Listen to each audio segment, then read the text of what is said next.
Good morning. Oh, good morning. I'm Sadia Sherman. Oh.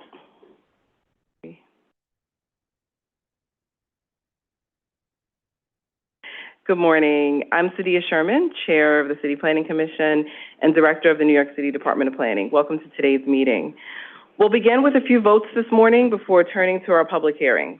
First up, the Commission will vote on 9201 4th Avenue in Bay Ridge, Brooklyn. This mixed-use building would generate nearly 100 homes, around 20 of them income-restricted affordable and ground floor retail. This site is a block away from the R train station at Bay Ridge and 95th Street and close to public open spaces like Fort Hamilton Triangle, John J. Carty Park, and John Paul Jones Park. Staying in Brooklyn, we'll next vote on 46 Nelson Street in Red Hook.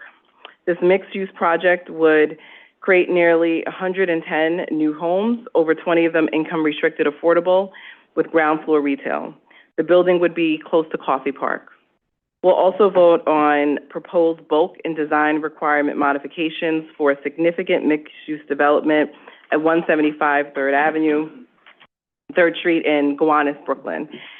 This project would replace a parking lot with 1,070 new homes, around 270 of them income-restricted affordable, as well as 84,000 square feet of commercial space and more than half an acre of publicly accessible waterfront open space along the Gowanus Canal. Since this building would fall within the boundaries of the Gowanus Neighborhood Plan, the commercial space would include a Gowanus mix that encourages industrial and arts and culture uses. Our last vote today is on a special permit application to convert 509 Madison Avenue in Midtown East from a commercial use into a 96-room hotel with ground floor retail. Moving to our public hearings, we'll start with a proposal by the New York City Department of Citywide Administrative Services, DCAS, to acquire office space for the New York City Police Department's Internal Affairs Bureau at 241 37th Street in Sunset Park, Brooklyn. The unit has been located here for over a decade, and DCAS is now negotiating a new lease for this space, which supports approximately 40 NYPD employees. The public is also invited to testify on the City Planning Commission's proposed Affordable Housing Fast Track methodology rule as part of the CAPA rulemaking process.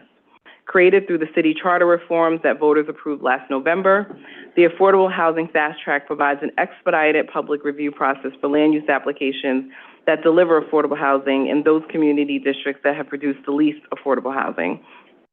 The methodology before us today is designed to calculate the number of homes produced in each community district over the past 5 years and determine which 12 districts qualify for the fast track. Once the fast track is operational, it will facilitate more equitable, affordable housing production across our city. Finally, we'll hold public hearings on Dwight Clinton Park North, 2 proposals for mixed-use buildings on Manhattan's West Side. The first at 801 11th Avenue would have around 540 new homes, up to 162 of them income-restricted affordable. The second at 629 54th Street would include around 700 new homes, around 210 of which of them income-restricted affordable. To facilitate these projects, the applicants are requesting a transfer of development rights from multiple piers along the Hudson River. The funds from that transfer will be used to facilitate improvements on Pier 76, including new park space, a pedestrian esplanade, and other amenities. With that, Madam Chair, let's get started. Good morning. This is the City Planning Commission public meeting held remotely and in person in the CPC hearing room at 120 Broadway, Lower Concourse. Today is Wednesday, April 1st, 2026, and I will now call the roll. Chair Sherman. Present. Vice Chair Knuckles. Here. Commissioner Benjamin is absent. Commissioner Cerullo. Here. Commissioner Crowell. Present. Commissioner Dweck is absent. Commissioner Gold is absent. Commissioner Goodridge. Here. Commissioner Kamani. Here. Commissioner Mann. Here. Commissioner Marin. Here. Commissioner Osorio. Here. Commissioner Romperjat is on remote. Here. Thank you. A quorum is present. The first item is the approval of the minutes of the public meeting of Wednesday, March 18th, 2026. On the minutes, I would like to make a motion to approve the meeting minutes from March 18th. Second. Thank you for your second. All in favor? Aye. Any opposed? The minutes are approved. Thank you. Scheduling calendar numbers 1 and 2, scheduling Wednesday, April 15th, 2026, for a public hearing to be held in person in the CPC hearing room, 120 Broadway, and remotely. I'd like to make a resolution. All in favor? I'd like to adopt the resolution. For the calendar, yeah. I'm sorry. Sorry. Did I miss? Oh, Yes. okay. So on the resolution, I'd like to make a motion to approve.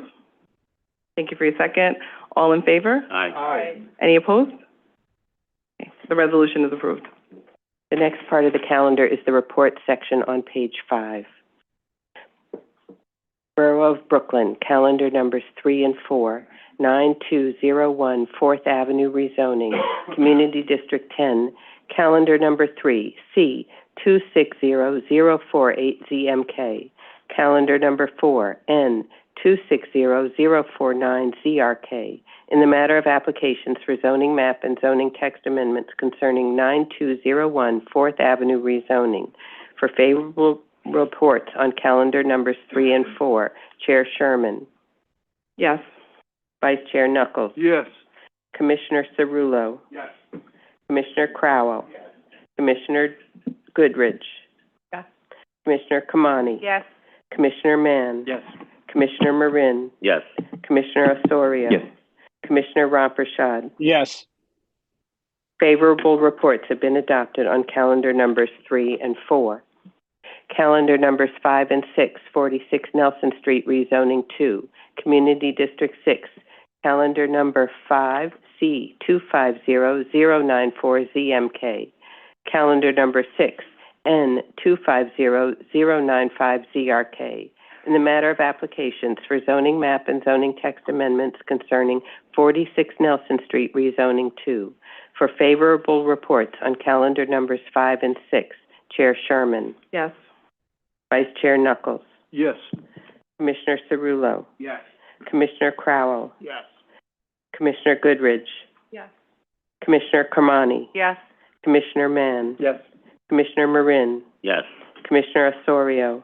I respectfully vote no on this proposal. As I've mentioned since the certification, I can't support a mixed-use proposal without industrial, especially in this location.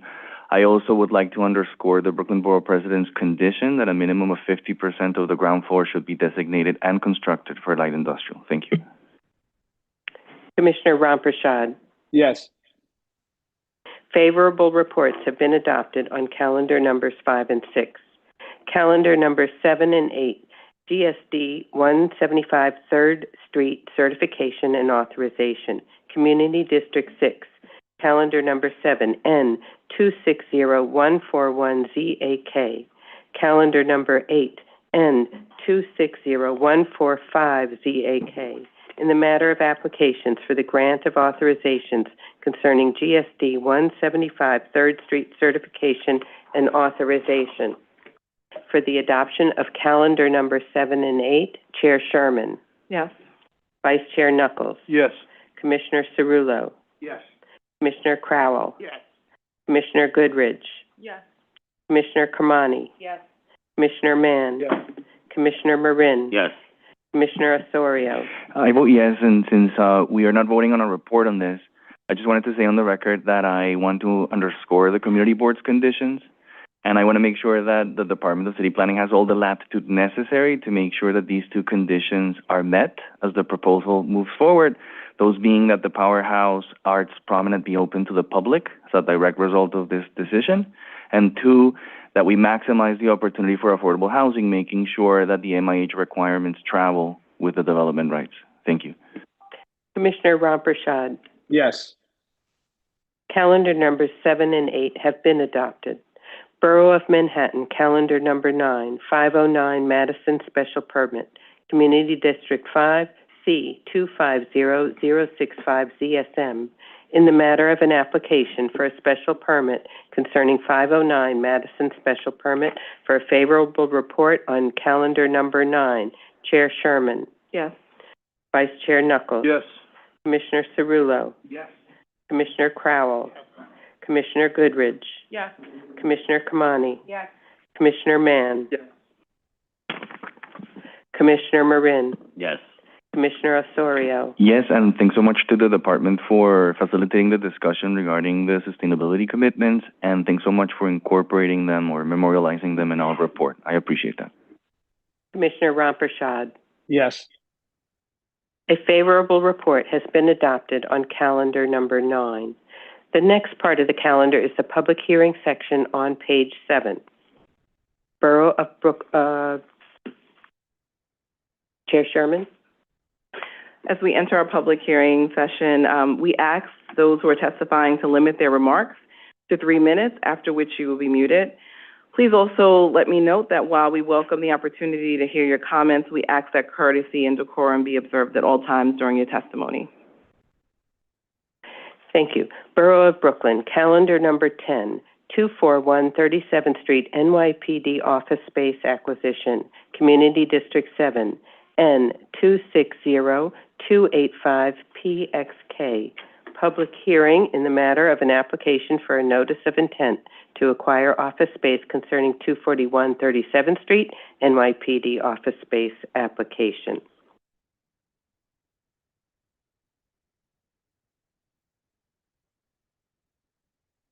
We'd like to call up to the podium Nicole Pavez. They're on Zoom. Okay. Hold on one moment. So we have the applicant team of Nicole Pavez, William Costello, and Frank Futia. We'll ask them to unmute. Hi, good morning, everybody. Good morning. Morning. Is it okay for me to start? Yes, please. Very good, thank you. Again, good morning to the chair and to the commissioners. My name is Lieutenant William Costello. I'm a representative for the NYPD's Facility Management Division, and I'm here to present the request for continued use of the Internal Affairs Office located at 241 37th Street, Brooklyn. This would be the Sunset Park area of Brooklyn. So to give you an overview of the operations, our Internal Affairs Bureau Brooklyn Field Office investigates allegations of misconduct by members of the NYPD in the boroughs of Brooklyn and Staten Island. For your awareness, each borough has their own field office. In this case, Staten Island doesn't have their own office, so the Brooklyn office covers that borough as well. IAB reviews evidence, conducts interviews, and deploys personnel throughout those boroughs.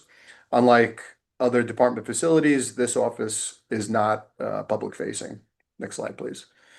The hours of operation for the Bureau are 24/7. And they're broken up by 3 shifts. They work a 8 to 4 shift, which would be the shift that would be the largest or the heaviest of personnel working at one time. Then we have our 4 to 12 shift, and we also have an overnight shift that goes from 12 a.m. to 8 a.m. There are 38 investigators and 2 clerical members assigned to the building, so a total of 40 people. There are 23 dedicated official parking spaces that are less than 100 feet from the building. The public transportation options are bus lines B35, B37, and the B70, and they can also take the train lines D, the N, and the R. Next slide. The office component is a typical office build out. They have reception areas, private offices, administrative workspaces, conference and interview rooms, male, female locker rooms, and a break room. Next slide. This is the layout. It's 23,500 square feet of space. We take a portion of the 3rd floor. Next slide. And this is just an overview of the parking lot. That's, again, 100 feet from the building. There are 23 dedicated spots that would be exclusive use for NYPD unmarked and marked vehicles. Next slide. So that concludes the presentation. I thank you for the opportunity to present and would welcome any questions that you have. Thank you. Thank you. Lieutenant, what is the proposed length of the lease? It's a 10-year renewal. 10 years with a 10-year with a option to renew. I would defer to DCAS. I expect that would be the option to renew would be tied into it, but Yes, there's two options to renew for 5 years. Thank you. Thank you. Commissioner Osorio? Thank you, Chair. Thanks so much for the presentation and thanks so much for your service. My questions are for DCAS. So in the review session, we learned that there had been, the city hadn't looked at any alternatives for this. Can you share with us why we didn't look at any other options? Sounds to me that this is the right type of, with the level of commercial vacancy, this could have been, an important opportunity. In fact, I think that this is the first time that we've seen a proposal like this one without looking at any alternatives.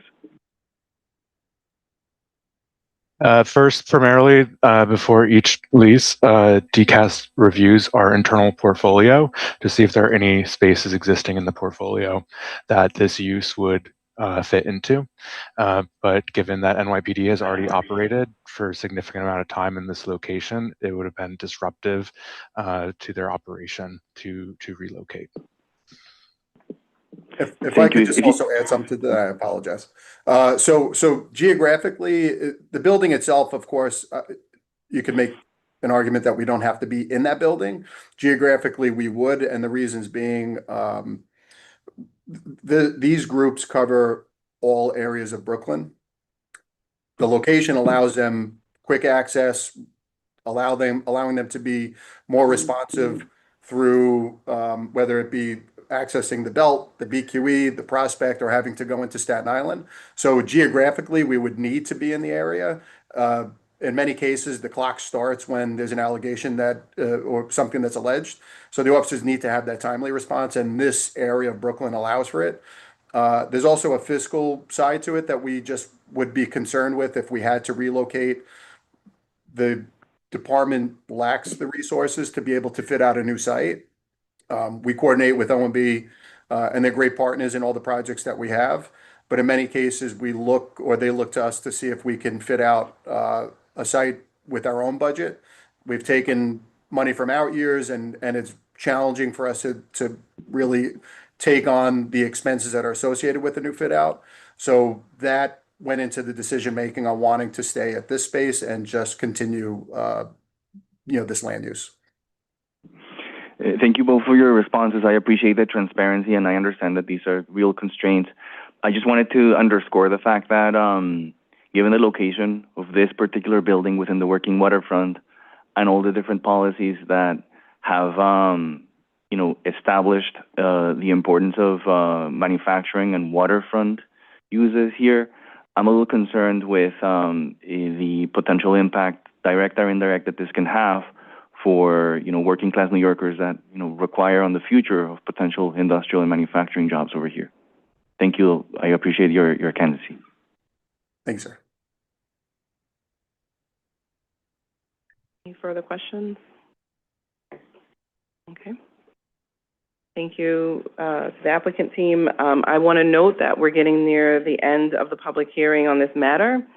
If you have not registered to speak, but have decided to during the course of this hearing, now is your time to let us know that you'd like to speak, to register. Is there anyone else present who wants to speak on this matter?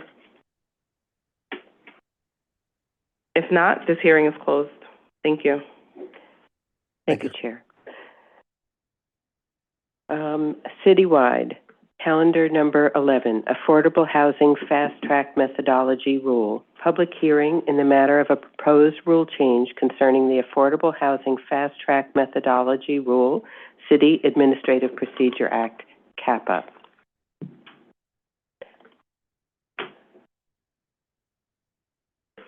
Good morning. Thank you. Good morning, Chairman and Commissioners. Before we begin the public hearing on the proposed affordable housing fast track methodology rules, I will give a brief recap of the proposed rules. In November of last year, New York City voters approved amendments to the city charter that affect the city's land use review process, including establishing an affordable housing fast track, an expedited land use review procedure, an affordable housing appeals board, and modernizing the city map. The proposed rules we're discussing today are focused solely on the methodology for determining which community districts are subject to the affordable housing fast track. The affordable housing fast track enables an expedited public review procedure for applications that will deliver affordable housing in the community districts that have produced the least affordable housing. Section 197FA of the charter requires the Director of the Department of City Planning no later than October 1st, 2026, to determine and post a list of the 12 community districts which during the preceding 5 years had the lowest rate of affordable housing development. This determination will occur every 5 years thereafter. As stated in the charter, the rate of affordable housing development is measured by the total number of new affordable dwelling units in a community district as a percentage of the total housing units located in such community district at the start of each 5-year cycle. The term affordable dwelling unit has the same definition as the City Council set out in its Fair Housing Plan amendment to the charter, which defines the term as an income-restricted dwelling unit in an affordable housing building. To fulfill the charter's requirements, the City Planning Commission is proposing to amend Title 62 of the Rules of the City of New York by adding a new Chapter 13 to implement the Affordable Housing Fast Track by establishing the methodology to calculate the number of new affordable dwelling units in each community district and the methodology to calculate the total number of housing units in each community district at the start of each 5-year cycle for purposes of determining the rate of affordable housing development in each community district during the 5-year period.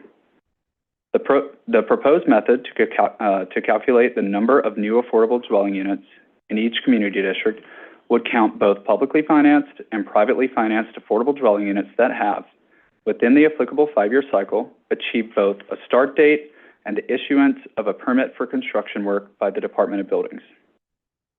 The start date milestone has long been the way that HPD captures new affordable dwelling unit production, and start date means the date on which either an affordable dwelling unit becomes subject to a regulatory agreement or a restrictive declaration, which captures cases of publicly financed affordable housing or affordable housing created through zoning incentives, or an affordable dwelling unit that has begun marketing through receipt of a notice of intent, which captures cases of privately financed affordable housing receiving only a tax exemption. The start date milestone is a point at which a new affordable dwelling unit is reasonably certain to be completed, as it is far along in the development process and the affordable dwelling units are either subject to an income-restricted legal document or have begun the process of marketing. In addition to start date, the affordable housing building must have been issued a permit for construction work by DOB as identified by DOB Public Records. The permit for construction work milestone is consistent with how the Department of City Planning currently tracks new housing starts. Achieving both of these milestones, start date and a permit for construction work, would qualify a new affordable dwelling unit to be counted within the applicable 5-year cycle. Moving on to the denominator of the affordable housing development rate, the proposed calculation for the total number of housing units at the start of each 5-year cycle would include the number of units identified in the prior decennial census, plus the number of net new housing units as publicly reported by the Department of City Planning's housing database.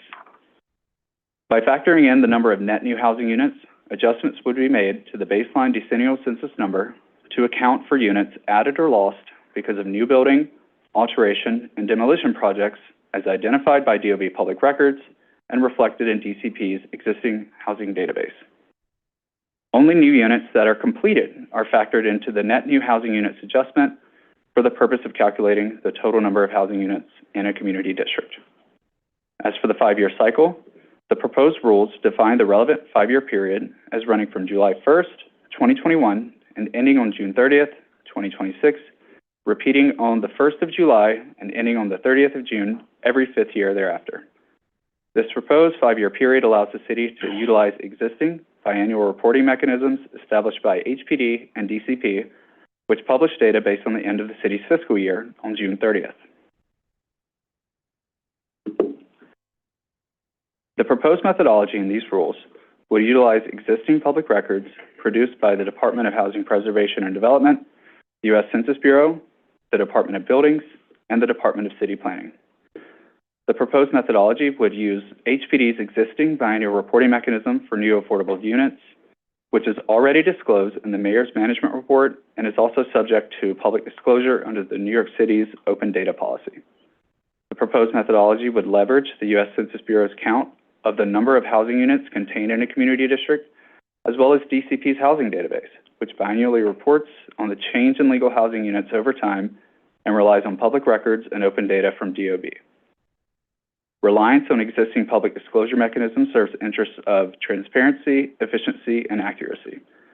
Transparency because the reporting mechanisms are well established and familiar to interested members of the public and rely on publicly available data. Efficiency by avoiding the need to develop new, potentially duplicative reporting mechanisms to facilitate implementation of this new charter section. And accuracy because agencies responsible for these existing reporting mechanisms have established processes to review data and promote data integrity. In conclusion, this rulemaking is necessary to fulfill the Charter's requirement to develop such methodology, and the proposed methodology operates within the confines of the Charter's text under Section 197FA, while capturing both publicly and privately financed new affordable dwelling units, relying on existing public data and reporting mechanisms, and giving community districts credit for affordable units that are in progress and reasonably certain to be completed. Thank you for your time, and we look forward to hearing public comment. Thank you for your presentation. Thank you. I'll open up.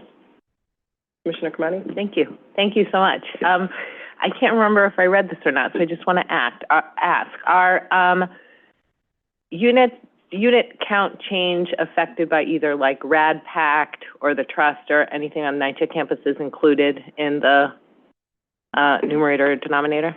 The numerator or denominator.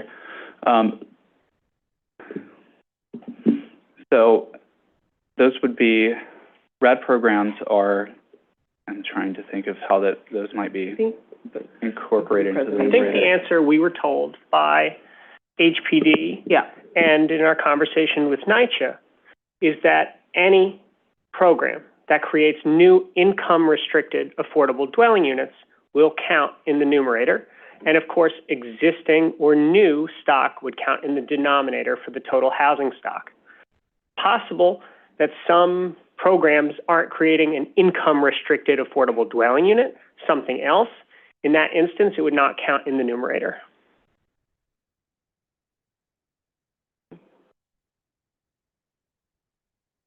Are there commissioners with questions? If not, we will thank you for your presentation. Thank you. We have a number of individuals who have signed up to speak. So we will move into, continue with our hearing. We will follow our procedure of 5 speakers in favor and 5 speakers in opposition, going back and forth until the speaker list is exhausted.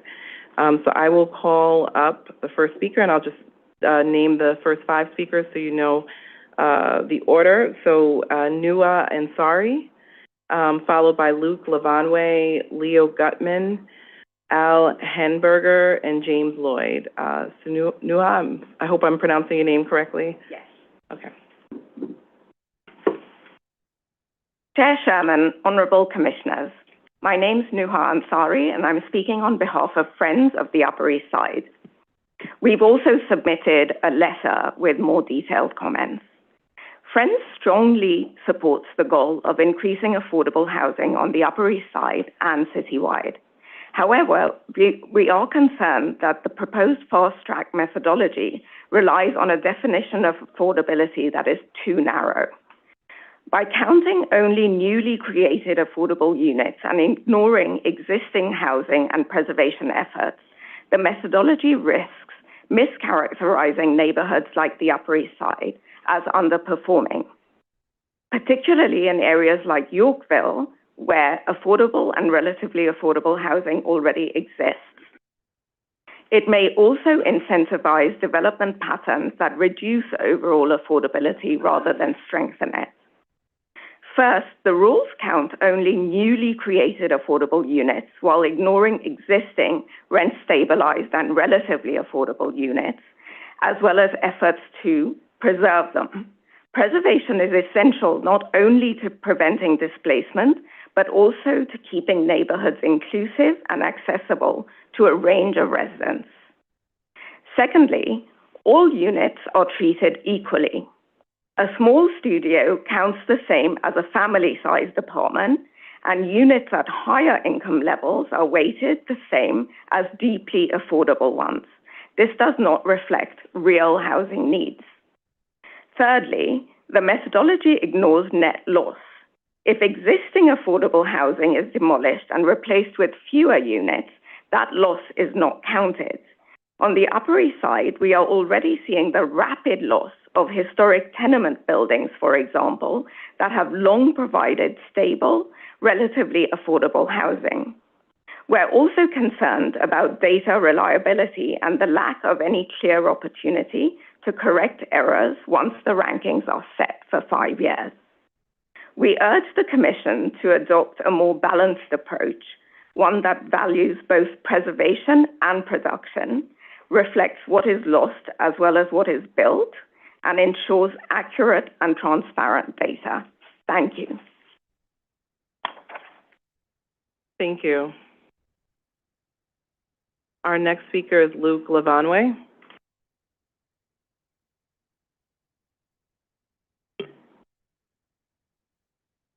Luke is in Zoom. Good morning. Thank you for the opportunity to testify. Can you hear me? Yes, we can hear you. Good morning. Great. Good morning. My name is Luke Lavanway. I've been a resident of New York City for 13 years.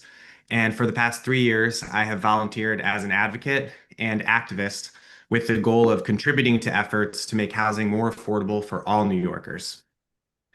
I want to share a recommendation for these rules based on my experience talking with New Yorkers about housing. But first, I want to share briefly how grateful I am that we are having this conversation in the first place. A majority of New Yorkers passed the housing-focused ballot proposals, which means that a majority of New Yorkers know that streamlining the rules for building housing is critical to solving the city's affordability crisis. So I'm happy we're here, and let's honor the intention of those proposals which passed. The recommendation I would like to share is keep the rules simple. Whatever the rules are, they should be understandable to the average New Yorker in 1 minute or less. I have seen firsthand that when rules are complicated, the public loses trust. There can be no better example of this than the city's rules for mandatory inclusionary housing, or MIH. MIH established a complicated system for setting the rents on affordable housing. To understand the affordability rules, it is necessary to pore over a spreadsheet for 15 minutes or more. I have had many conversations on the street with people who actually stood opposed to affordable housing projects they would benefit directly from, simply because they were confused by the affordability rules. The MIH system is known as fake affordability to many New Yorkers. So I urge the Commission not to make the same mistake with the rules that are on the table today. Another reason to keep the rules simple is that the wealthiest, most privileged neighborhoods will challenge the rules in an attempt to stop the construction of housing in their neighborhoods. They will sue, they will protest, they will put pressure on elected officials. I believe that the simpler the rules are, the harder they will be to weasel out of.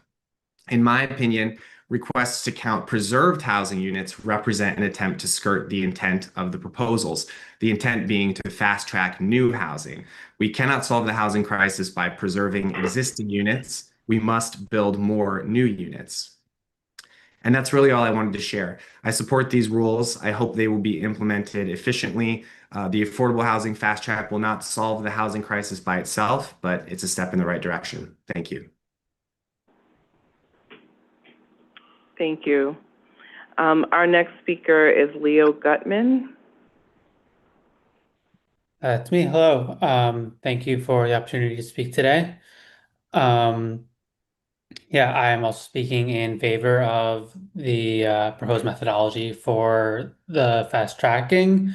Um, I um, so to I think echo what Luke said. I think that this methodology is like a very straightforward reading of what New Yorkers voted on in November, and it represents both the clearest way to codify what we voted on, as well as the thing that is most effective in addressing the crisis that um, is the reason we voted yes on these proposals. Um, uh, the thing we need to do is be building as much affordable housing as possible.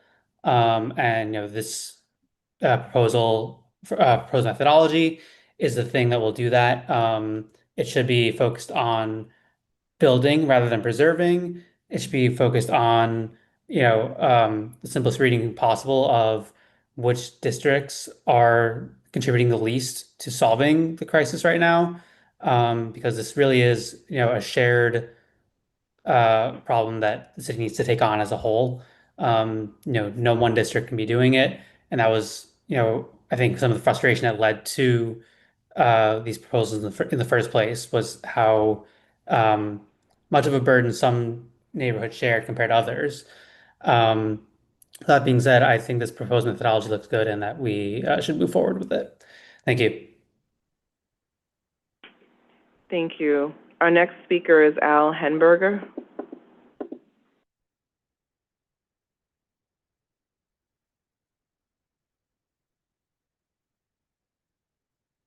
Al is in Zoom. We'll try to promote him. He should be in a moment. Al, can you unmute? Yeah. Can you guys hear me? Yes. Yes. Good morning. Perfect.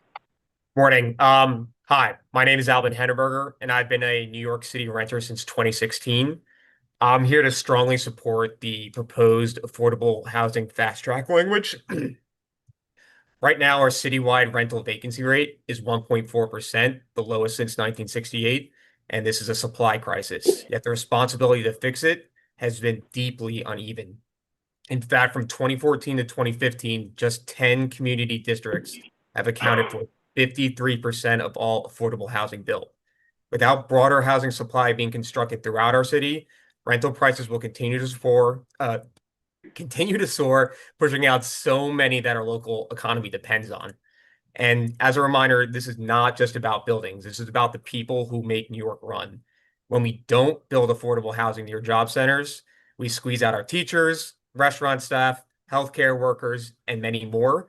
This forces them into long-distance commutes, which destroys their quality of life.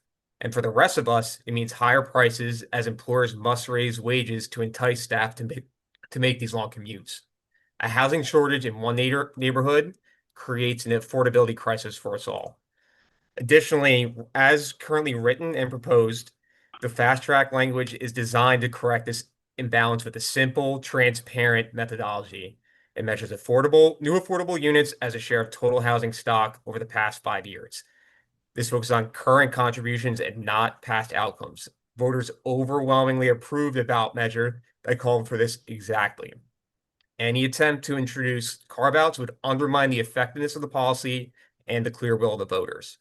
In conclusion, I think that this tool alone will not fix the decades-long problem of housing scarcity in this city, but it ensures that every neighborhood is part of the solution. I urge the committee to adopt the language as written. Thank you. Thank you.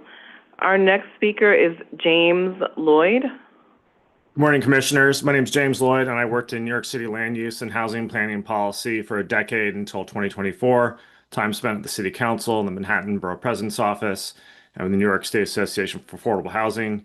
Also have experience working in demographic and housing consulting, including for the federal government. By any measure, the city's housing system is in complete crisis in terms of rents and fair housing. As you know, vacancy rate at 1.4%. According to a study by UC Berkeley, the New York City metro area is the most segregated in the nation.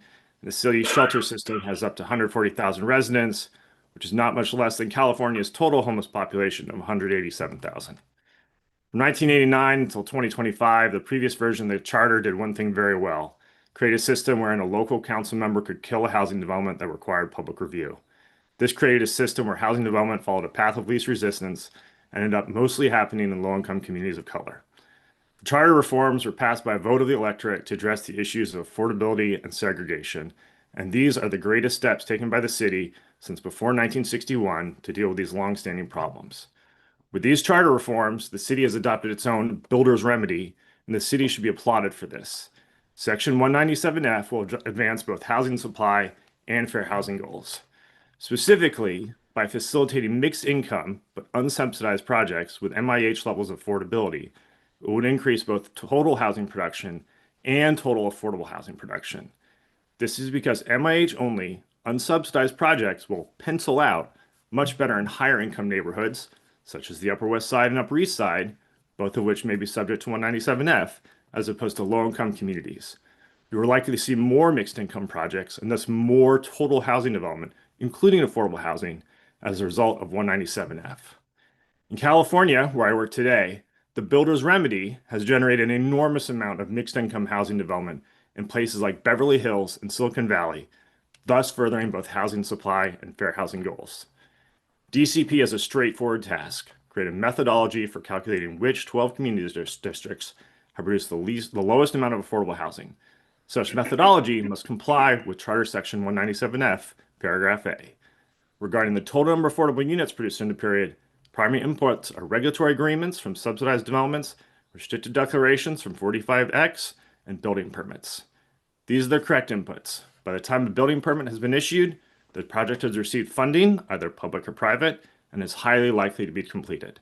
Furthermore, DCP must account for affordable units in this way, as Section 197F of the Charter mandates it. In the draft rules before you, DCP has done exactly what is asked of it by the Charter. Furthermore, DCP has performed the task in the same manner that a planning or demographic consultant would have performed the task. The Charter now obliges the Commission to approve a methodology to count affordable units. The Commission should adopt the methodology that DCP has proposed, as it implements the plain language of the law in the most straightforward, appropriate, and transparent manner available. Thank you for your time. Happy to answer any questions. Thank you. We do have a question from Commissioner Osorio. Thank you, Chair. Hello, Mr. Lloyd. Good to see you. Thank you for your testimony. I have a quick question. So, in terms of the methodology, I'm wondering if you have any recommendations that can help augment otherwise our reliance on decennial census data. Do you think that there are potential surrogate data sets that can support that part of the equation? I understand that, the calculation of additional housing units will be developed using HPD data, but for the existing, do you have any recommendations on ways in which we could perhaps support that calculation? Or do you think that the reliance on decennial housing totals is the best way to go?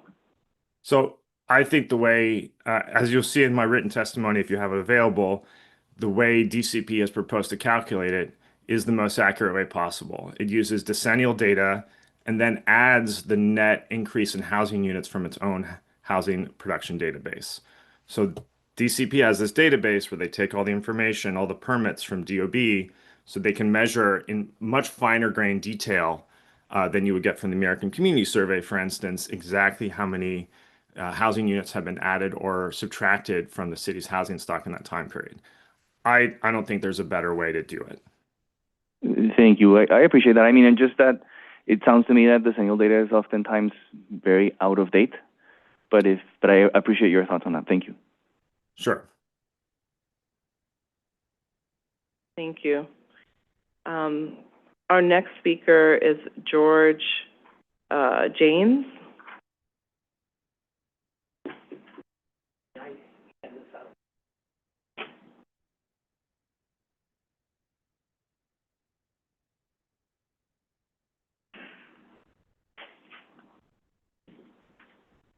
Good morning. I'm George James. I'm the planner who works with many communities.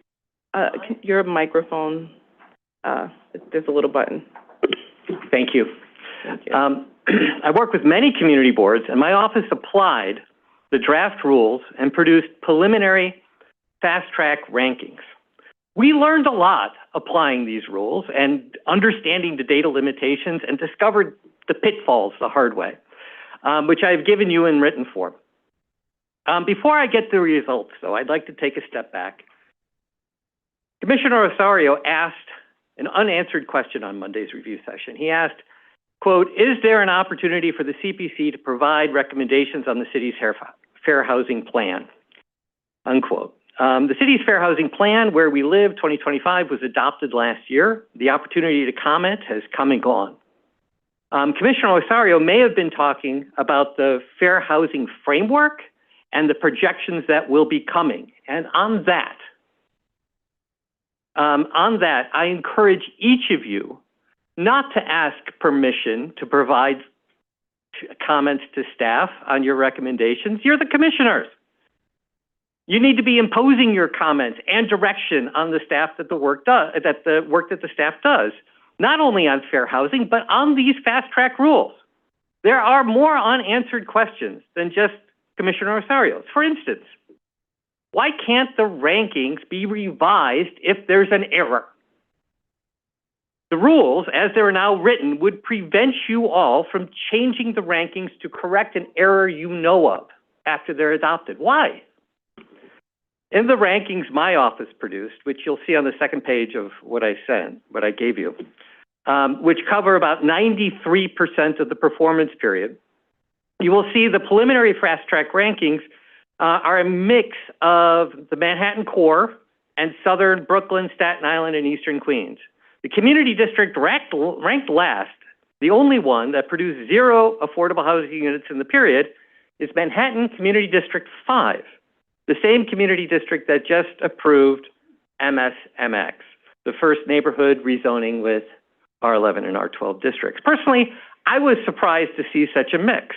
On one hand, we have districts that are screaming for affordable housing but can't get it. And on the other hand, we have those that don't want affordable housing that is available. The result is that they both get tagged as being fast-tracked, which does not consider the reasons for the lack of affordable housing in the district. And the data are very lumpy. Just one project can make a difference on whether a district is included or not. For instance, Manhattan Community District 2 is outside the bottom 12 because of one project in the district.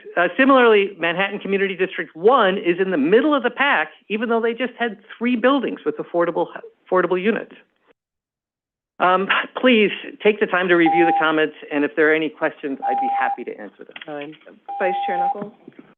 Thank you, Mr. James. You just said, I don't think it was rhetorical, what you tell me different. You said there are community districts that are begging for affordable housing. Absolutely. And can't get it. Where are those districts? It's Community District 8. 6. I mean, in the Manhattan core, that is really I go to many community board meetings, and I hear the community board members talk about the lack of affordable housing. Like, I know that you received commentary from Community District 8 in Manhattan, and they're talking about how they try to approve every project with affordable housing, and they're just not getting it. I know they recently approved one on 94th Street, and they did the approval, but the project's still sitting there unbuilt. And so there are many in the Manhattan core that scream for affordable housing, and they're just not getting it. Thank you. Commissioner Goodridge and then Commissioner Osorio. Okay, thank you, Chair. Thanks so much for your presentation and for the materials. I'm interested in your comment about the need to be able to revisit, adjust both the rankings, and I would say the methodology itself. I'm wondering if you have specific recommendations on how to do that. I think there should be an appeal process. So right now the way they're written is that the chair identifies the rankings and they cannot be changed. And there has to be some sort of either external appeal process that allows you to change the rankings, or an internal review process, right? If there's a mistake and you go, oh, so when we did the data and we matched them, you know, sometimes DOB and HPD use different block and lot numbers.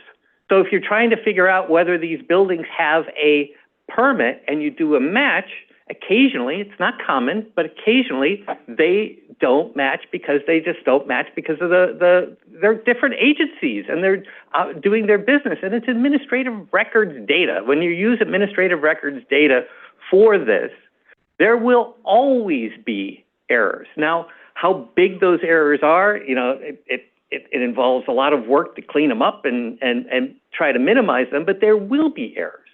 And I just, you know, if I were in your shoes, I just think it would be terrible to have to tell people, oh yeah, we made an error here, or the data was a problem here and we can't fix it. I wouldn't want to be in those shoes. Thank you. Commissioner Goodrich. Can you, I have a lot of reservations about it, specifically about whether it will bring actual affordability. And I'd love for you to talk about, there's a section here where you say the proposed methods treat all affordable housing the same. For example, units at 165 of AMI are counted the same as 40. That's one of my, Can you talk more about that?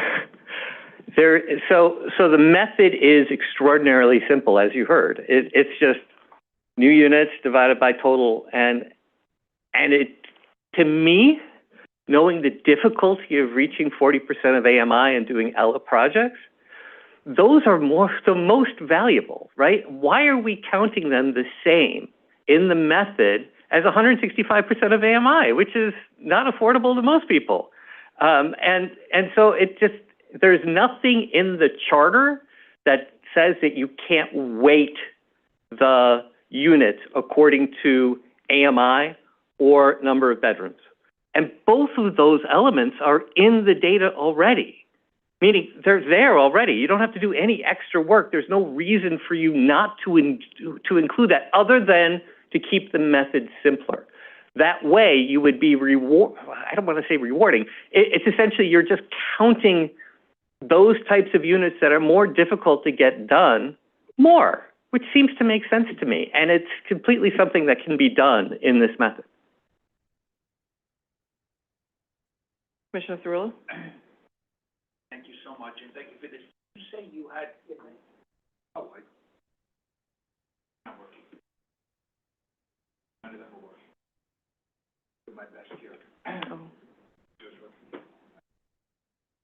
Thank you. Yeah. Did you say whether or not you submitted testimony, or is everything that you were talking about in this? I was going to email that in after this hearing in case I heard something I needed to.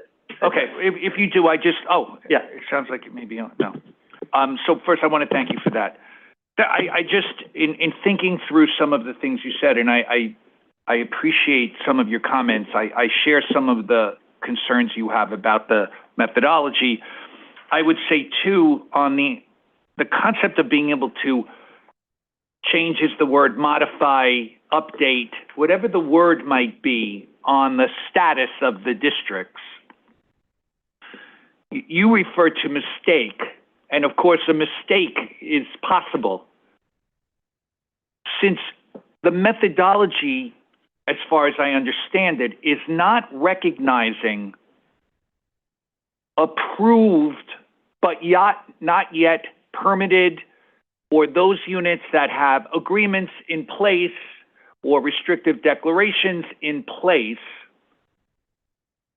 it doesn't have to even be a mistake.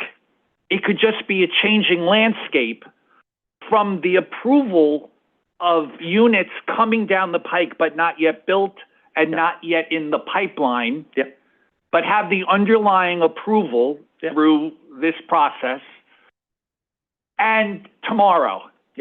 And so just on that alone, the idea, your suggestion about being able to update could dramatically change the 12 districts, because I know, for example, in Staten Island, there are thousands of approved units of affordable housing coming on the North Shore alone, not in according to your map, the southern two community districts, which are likely the percentage of affordable housing that could ever be built that would trigger the fast track is this big, but they could take up the slots of two critically important neighborhoods where affordable housing may be desired. There's opportunity, different opportunity. This is a built environment. You'd be knocking down neighborhoods to build new neighborhoods. That doesn't even make sense. So I see there being a lot of potential for what you are saying. I appreciate it, and I'll look forward to reading this in more detail. So thank you. Thank you, Madam Chair. Commissioner Goodrich, I don't know if the mic, well, you have a mic. I just have one last question. Yeah. I have my own grievances with the fast track, and it's specifically around whether it actually brings affordability. But what I would love to hear your take on is, part of the thinking behind this is, that a lot of the districts here, they don't want affordable housing, that they are what, people call NIMBY, and that you have council members who, when it's time to bring them in, they're following their districts and rejecting the affordable housing. Meanwhile, other areas like central Brooklyn are, being pumped and now have a lot of dense housing. So there's an issue of which districts now are becoming densely populated and which are just allowed to just reject housing. So that's the thinking behind, to me, this initiative.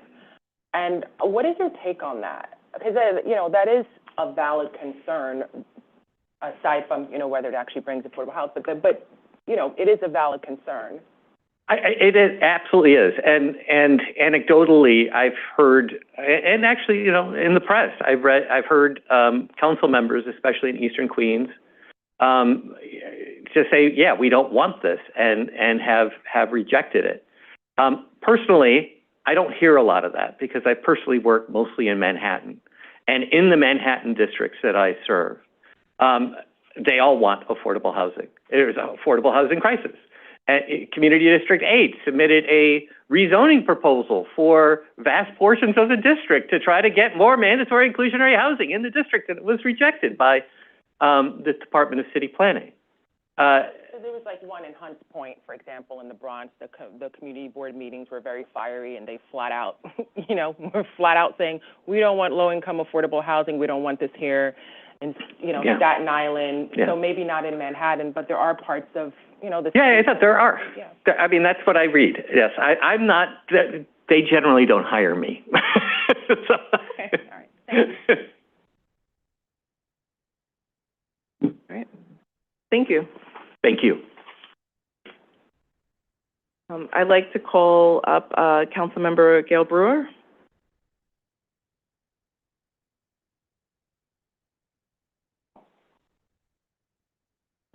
Thank you. I am Gail Brewer. I represent the Upper West Side from 54th and 96th Street, and I just want to say ditto to George Janes and screaming and wanted.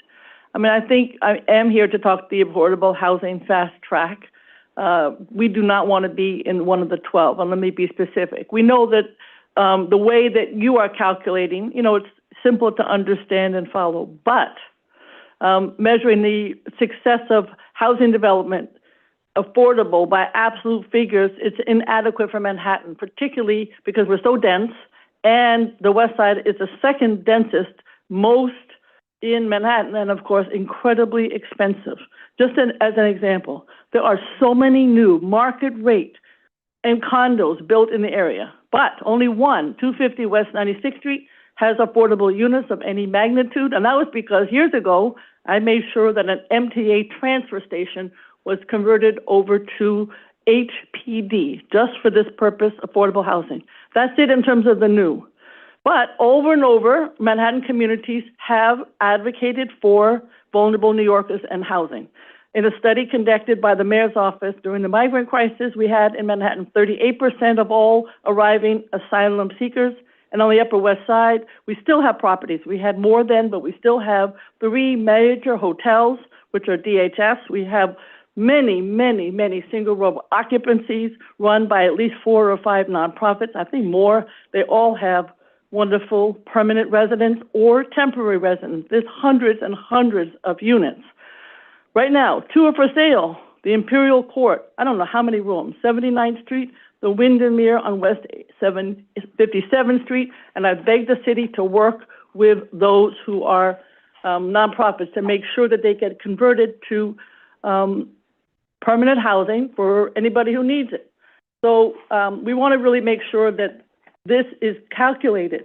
I understand that the facts, housing fast track process is to deliver housing quickly, but the Upper West Side should not be one of the 12 districts that's part of the process. Given our many sites for temporary housing, SROs that are home to formerly unhoused individuals, the need to maintain the rent-regulated housing that we have in this high market environment, and the cost of the land and construction in this part of Manhattan.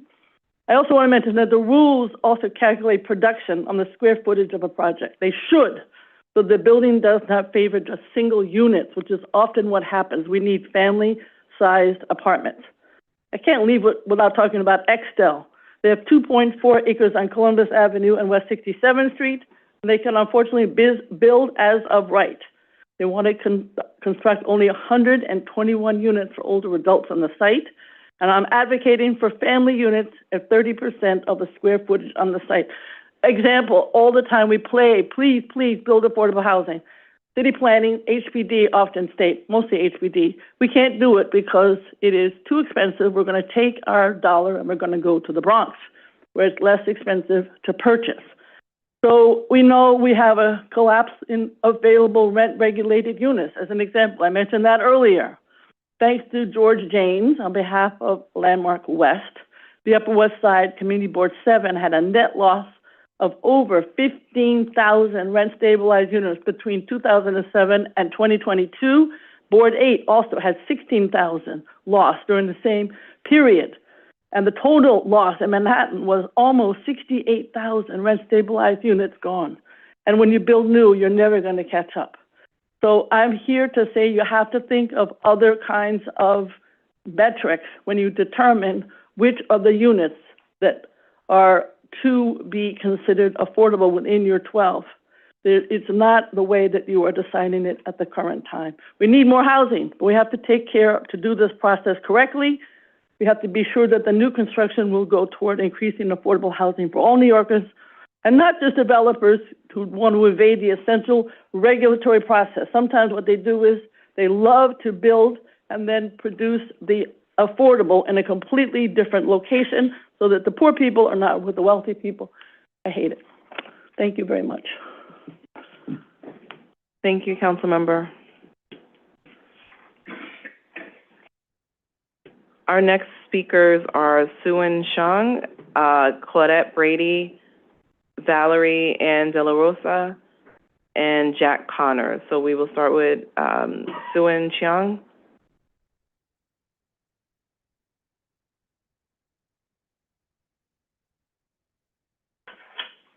I believe it's on Zoom. We're working to promote her. Mm-hmm. Hi. Good morning. We can hear you. Hi, thank you. Thank you for the opportunity to testify today. I am a member of Community Board 9 in Brooklyn. Although I'm testifying here today on my own behalf, my community board has submitted our testimony separately, much of which is similar to my own. So we are not a wealthy community. Our median income is about the same as that of the city. And we do think that counting preservation units is very important, although we do think that building new affordable housing is a good thing and is important. What's not a good thing is losing 2 rent-stabilized units for every new affordable housing unit that we build. We have people who live in buildings where the existing affordability agreements that might be due to a tax credit or some other agreement are expiring soon. We have people who live in rent-stabilized buildings that have been demolished or that have been vacated, so that somebody has the opportunity, the landlord has the opportunity to redevelop it. We don't want to incentivize only new construction at the expense of existing affordable housing. So we recommend that you include preservation units in the count of total new affordable housing units. There is nothing in the charter that precludes that. The charter only speaks about production, and the ballot amendments themselves only speak about production of new affordable housing. They don't mandate that you consider, it doesn't mandate that you consider only new construction. Second, we think that districts should have the flexibility to consider when they want to count an affordable housing unit. We all know that construction takes a long time. For some of these bigger projects, it could take 2 years, 4 years, 5 years, or even longer. If a unit is, even once a unit is permitted. If a unit is permitted in the current cycle, but not built yet, we should have the flexibility to consider it for a future cycle when it's actually built. That's when people living in the district actually believe there's affordable housing, when it starts marketing.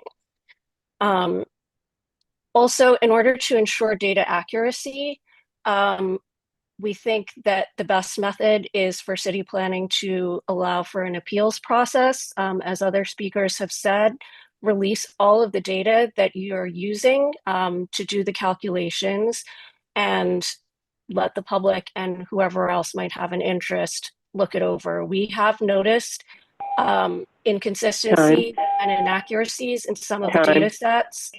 And in particular, I would say that the census. Thank you.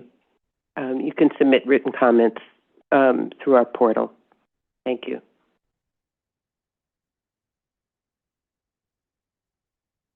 Claudette Brady. Good morning. My name is Claudette Brady. I am one of the co-founders of the Bedford-Stuyvesant Society for Historic Preservation and the former executive director for Save Harlem Now, another preservation organization.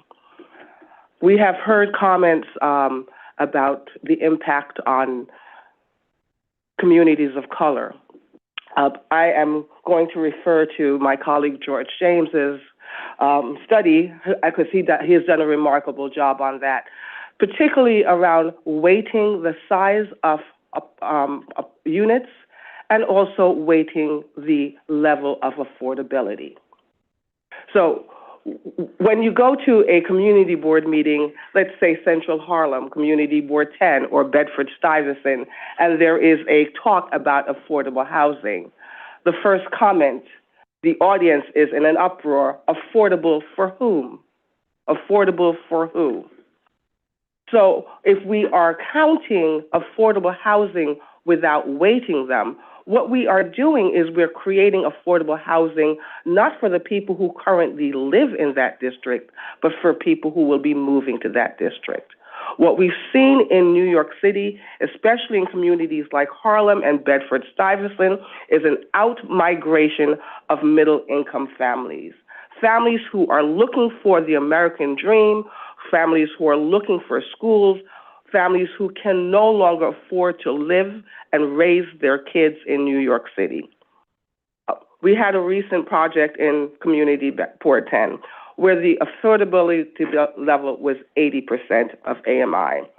$116,600 per year. The AMI for Central Harlem is $54,000. So when we see the community boards and the council people voting against these projects, we understand why they are. When I moved to Bedford-Stuyvesant, and yes, gentrification of neighborhoods change, communities change. When I moved to Bedford-Stuyvesant in 1995, it was 99% African American. It is now 44% African American. And most of the people who have left are not poor people. They are people of modest income, of middle income who are able to leave and buy homes outside of New York City, or even just across the bridge or a little bit upstate. So we really need to look at how we are weighting the number of units that are built and weighting the affordability levels. Thank you. Thank you. Thank you. Valerie Ann De La Rosa, followed by Jack Connors, followed by Alex Mazza, and Valerie Mason. Hello, good morning, Commissioners. My name is Valerie De La Rosa. I'm the Chair of Manhattan Community Board 2, and I am testifying on behalf of the Board's position. CB2 supports the increased production of affordable housing and has consistently demonstrated that support, including advocating for 100% permanently affordable housing at 388 Hudson Street and pushing for as much affordable housing at the Gansevoort Square site. But our experiences also show something critical. Better projects come from sufficient review time and clear, accurate data. In its current form, the proposed affordable housing fast-track methodology, I think I flipped that around, raises several concerns. First, the data set itself. CB2 is concerned that community districts will be evaluated based on calculations that may be incomplete or inaccurate without any mechanism to correct errors until the next cycle. We are requesting, as many others have before me, a formal appeals process so that errors in district rankings can be addressed in real time. Second, what counts? It is unclear whether the data set will include affordable housing built off-site or units where developers opt to pay into a fund instead of building affordable units that are actually approved and welcomed by the community board. There is no credit for those units, affordable units that were approved by the community board but then get paid into the fund. And from our experience, including projects like at 49 Bleecker Street, which was part of the Soho-NoHo rezoning, these decisions materially affect whether affordable housing is actually delivered in our communities. If it counts in policy, it should count in the data. The third is how housing is measured. The current methodology relies on unit counts, again, as previous speakers have also stated, and this creates distortions where smaller units are effectively overcounted relative to larger family-sized housing. CB2 believes a more accurate and equitable approach would incorporate both unit counts and square footage. Finally, process matters. The charter mandated 60-day concurrent review for community boards and borough presidents is already challenging, and reducing the effective review time risks with data that's incomplete is a disservice to the public. In closing, CB2 supports the goal of increasing affordable housing, but for this policy to work as intended, the methodology must be accurate, transparent, and correctable. Without that, we risk evaluating communities not on what they have done, but what on the data fails to capture. Thank you. Thank you. Thank you. We'll move on to our next speaker, Jack Connors. Good morning. Good morning. Good morning. I'm Jack Connors, City Legislative Manager at Open New York, a statewide grassroots advocacy group that advocates for abundant homes and lower rents. Congratulations and a belated welcome to Chair Sherman. We're looking forward to working with you and all your staff to make this a more affordable city. This past November, New Yorkers went to the polls in unprecedented numbers and said yes to affordable housing. Ballot questions 2 through 5 won 77% of the assembly districts in New York City, including every single district in Manhattan and the Bronx, earning the highest yes vote of any odd-year election ballot proposition this millennium. Ballot question 2, which created the affordable housing fast track we're discussing today, was particularly popular in uptown Manhattan, southeast Queens, central Brooklyn, and the west and north Bronx. As a result of this resounding victory, you'll vote to expedite housing that's at least 25% affordable in the 12 lowest producing community districts.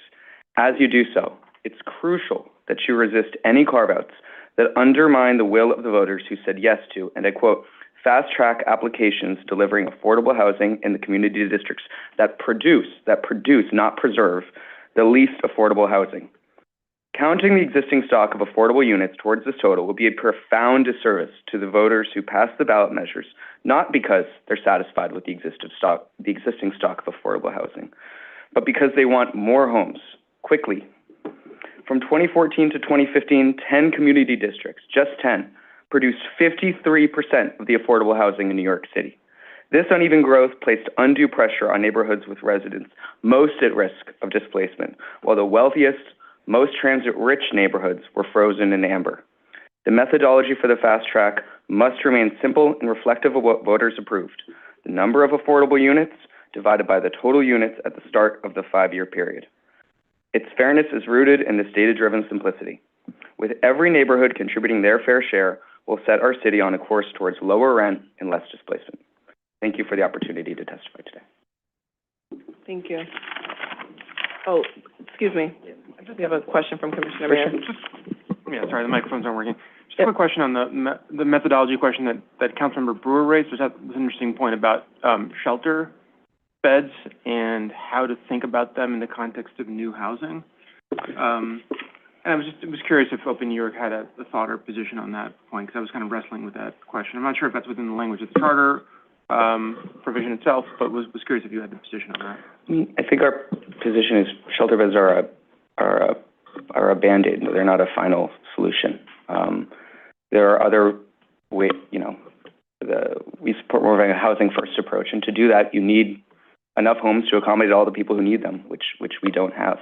We know that shelters are an important tool, but they're not the end all be all, and many people who are in them, they struggle to achieve the stability that allows them to, rebuild their lives. So I don't think it's appropriate to count towards Thank you. Yeah, but something like SROs or something, or shared housing would count towards that total, so, yeah. Thank you. Our next speaker is Valerie Mason, followed by Steve Flack. Apologies, Chair. Alex Mazza is next. Oh, sorry, Alex and then- Mazza. yeah. Apologies. Sorry. Hello, folks Alex. can hear me. Yes, my name is Alex Mazza. I live in Crown Heights in Brooklyn. I'm just calling in support of the fast track because it gets at a basic fairness issue. We're in a housing shortage, but a small number of neighborhoods have only been carrying most of the load. The policy is a straightforward way to change that by focusing on where housing isn't being built. Importantly, this is exactly what voters have approved to fast track the lowest producing districts. And the proposed rules stick to that. Once you start adding carve-outs or exceptions, you're weakening the policy and you're moving away from what the voters clearly supported. Thank you for your time. Thank you. Our next speaker, and I'm sorry, I'm missing the... Valerie Mason. Valerie Mason. Good morning. Welcome to the new chair. My name is Valerie Mason, and I happen to be the chair of the much talked about this morning Community Board 8. And I'm here on behalf of my community board. And I will start out by saying we are politely screaming for affordable housing in our district. And we have been doing that, not so politely, for the last 15 years. And I would just like to say we've submitted our comments in detail, but I'd just like to address some of the issues that have come up. We have been asking for housing. We've submitted rezoning proposals. We've even softened our support for RAB so that we could get more affordable housing. Mr. James alluded to the fact that we approved a project, a mid-block tower of 461 feet, because we thought we would get affordable housing, 133 units. As of yet, that project hasn't moved forward. What we see in our district and what has been documented is a loss of affordable housing. As Councilmember Brewer has pointed out, we ranked #1 in units lost between 2010 and 2024. And at the same time, while we've lost these preserved walk-up units with lower cost and affordable housing, there are 3 luxury housing developments underway on 2nd Avenue between 1 block of 2nd Avenue. We lost 20 affordable housing unit buildings in that 1 block alone. There has been nothing that has been done by the City of New York to help us preserve the affordable housing that we have had. And we have been screaming for that to no avail. I just want to say we are in favor of fast tracking, but we don't think it will actually help our neighborhood get any more affordable units than we have seen. And we urge you to look at inclusion of programs, because if you don't include them, we've seen inequities. We point you to 985 Fifth Avenue, which is another luxury condo that's going to go up in our neighborhood. And they have been able to use their MIH credits for existing housing to be eligible for a 20% increase in the FAR bonus under the City of Yes. And yet those preserved units aren't going to be counted in this total. We are also nervous about the inability to challenge what you all are using as numbers, because in this short period of time, we have seen mistakes already discounting the number of units we have. We also think it's unfair not to count units that are affordable but are not subject to a regulatory agreement. For instance, because we have a lot of medical and educational facilities, is housing being provided? Can I just finish one more point? Yes, finish your last point. Yeah. We also think looking at the 5-year cycle, at least initially, is unfair since the period started right after COVID. And that doesn't really represent a full cycle, or it's at least an unusual cycle. And the last thing I just want to say is, and this has nothing to do with fast tracking in and of itself, when we do this fast tracking, please take into account the schedules of community boards so we can have real input from the community. And we can't do this over the summer, and we need to have it scheduled for our regularly scheduled land use and regularly scheduled. Understood. Thank you. Okay. Are there Thank any you. questions for the district that's clamoring for affordable housing? Any questions from the commissioners? Thank you for your testimony. Thank you. Next, we have Steve Flack on Zoom, followed by Vishnu Reddy, Roberta Sakota, Austin Celestine, and DJ Falkson. So Steve Flack? Hello, you hear me? Yes, we can hear you. Hi, I'm Steve Flack. I'm a native New Yorker, Brooklynite, live in Prospect Heights, and I am calling in favor of the fair housing, the fast tracking. Yeah, when Mayor Mamdani was elected, he said one of the two things he was proud that Eric Adams did was City of Yes and containerized trash. I think we should follow through and support Eric Adams's one good legacy here and fast track as much housing as possible. I think that the proposed methodology is straightforward and transparent, measures new affordable units as a share of total housing stock over a 5-year period. And I think that we just need to follow through and build as much as possible. And the methodology is easy and transparent and does not favor any specific neighborhood and allows housing to be built where it's needed and not letting it be bogged down by the NIMBYs who have the free time to argue against this stuff. Yeah, I think that's great. And I think one last thing, if you guys really want affordable housing in District 8, have meetings in the summer, not when you're off on your vacation homes. That's great. Thanks, everybody. Build housing. Okay, our next speaker is Vishnu Reddy.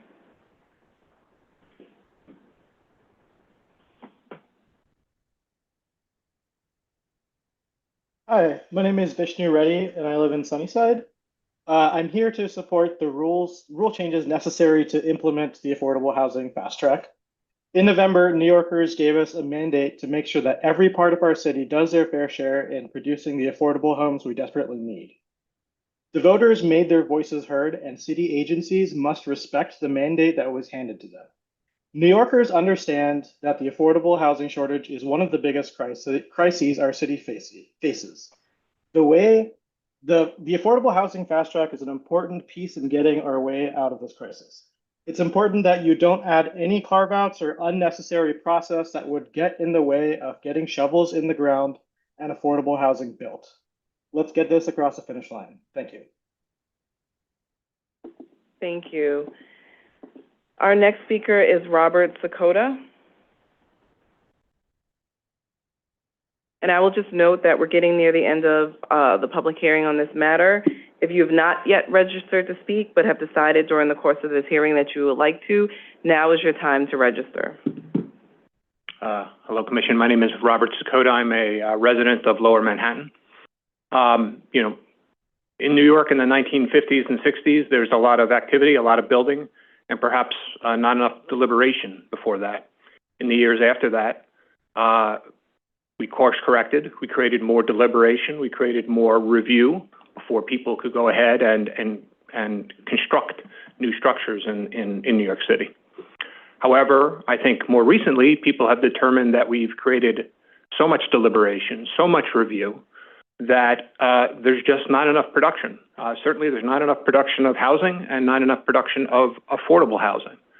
To remedy that, there was a ballot initiative in November, which in which many New Yorkers came out for and voted overwhelmingly in favor of fast tracking, meaning more action and meaning less deliberation.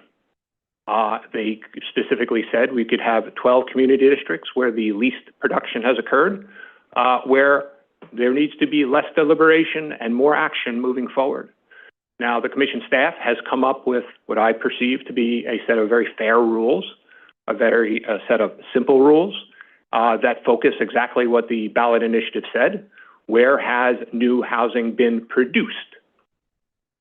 People have reasonable issues saying, what about preservation? What about this? I'm not saying that what they're saying is not reasonable, but it's clear to me what they want are rules that are more complicated and result in more deliberation. And as we've heard, they want to be able to challenge them afterwards, to come back and say, well, this was wrong, that was wrong, all of which is going to create uncertainty in the process. People who want to go out and build new housing, new affordable housing, need to have certainty. If you create rules that are complicated, if you create rules that are challengeable so that somebody's on the list on day one, but maybe they're not on the list on year two, how do you expect people to plan based on that? If you allow a challenge to the process after the rules are issued, you undermine the actual ballot initiative itself, because people who oppose the ballot initiative want to be able to relitigate it after the rules come out. How is anyone supposed to plan based on that? So I'd ask you to adopt the existing rules. I think they're fair, they're reasonable. They carry out the intent of the voters of New York. And I specifically would ask you not create a appeals process which will undermine the rules themselves. Thank you very much.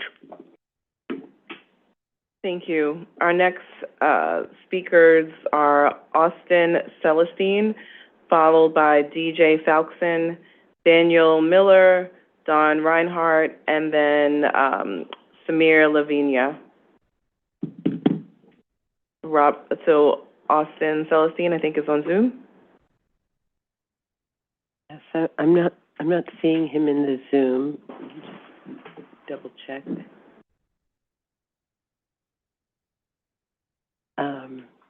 No, he's not in the Zoom, so okay. We'll move ahead. We will then move to DJ Falkson. DJ is in the room. Okay. Good morning, Chair Sherman, welcome, and commissioners. My name's DJ Falkson. I am a member of Manhattan Community Board 8, so hi Valerie, good to see you. She just spoke. I am speaking today in support of the proposed methodology for the affordable housing fast track. I think we got a clear mandate from New York City voters to expedite affordable housing in districts that have produced the least. I don't need to rehash that. A lot of people have touched on it. As our chair, Valerie, noted, Community Board 8, some members have been calling for more affordable housing for years. The board is earnest in this goal, for example, supporting that East 94th Street rezoning, which I think is a vital project that, despite approval, has yet to move forward. I think this delay does highlight a core truth that the economics of building affordable housing in certain districts like ours are very difficult. There need to be more levers to ensure that these projects can actually break ground. And while the fast track is not a silver bullet, I think it is a critical tool to reduce the process tax, which is the time and cost of approvals that often make projects unfeasible.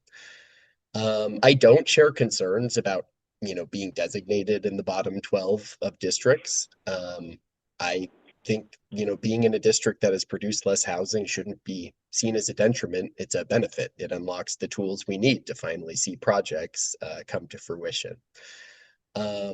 Some commentary on the methodology, the discussion on weighting by unit size. I think in theory it makes sense to prioritize family-sized units. I just moved into a 2-bedroom unit with a second baby on the way, and it feels miraculous. 3-bedroom units and above feel like unicorns that don't exist.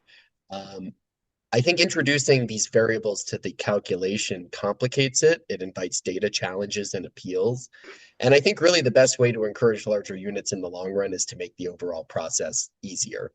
If you reduce the regulatory burden, the economics for family-sized housing can finally begin to work. I also want to address the emphasis on preservation of existing affordable housing units in addition to production. CB8 has indeed lost a significant amount of lower cost housing. I think preservation does remain a vital tool for housing stability. But I'll provide a different perspective from being a PNC actuary in my professional life. I think production is better. Something everyone is seeing is an insurance crisis in this city, which is fueled predominantly by having such an aged housing stock. The climate and insurance risks associated with deteriorating buildings are escalating, and I think the ballot measure was explicitly designed to spur production.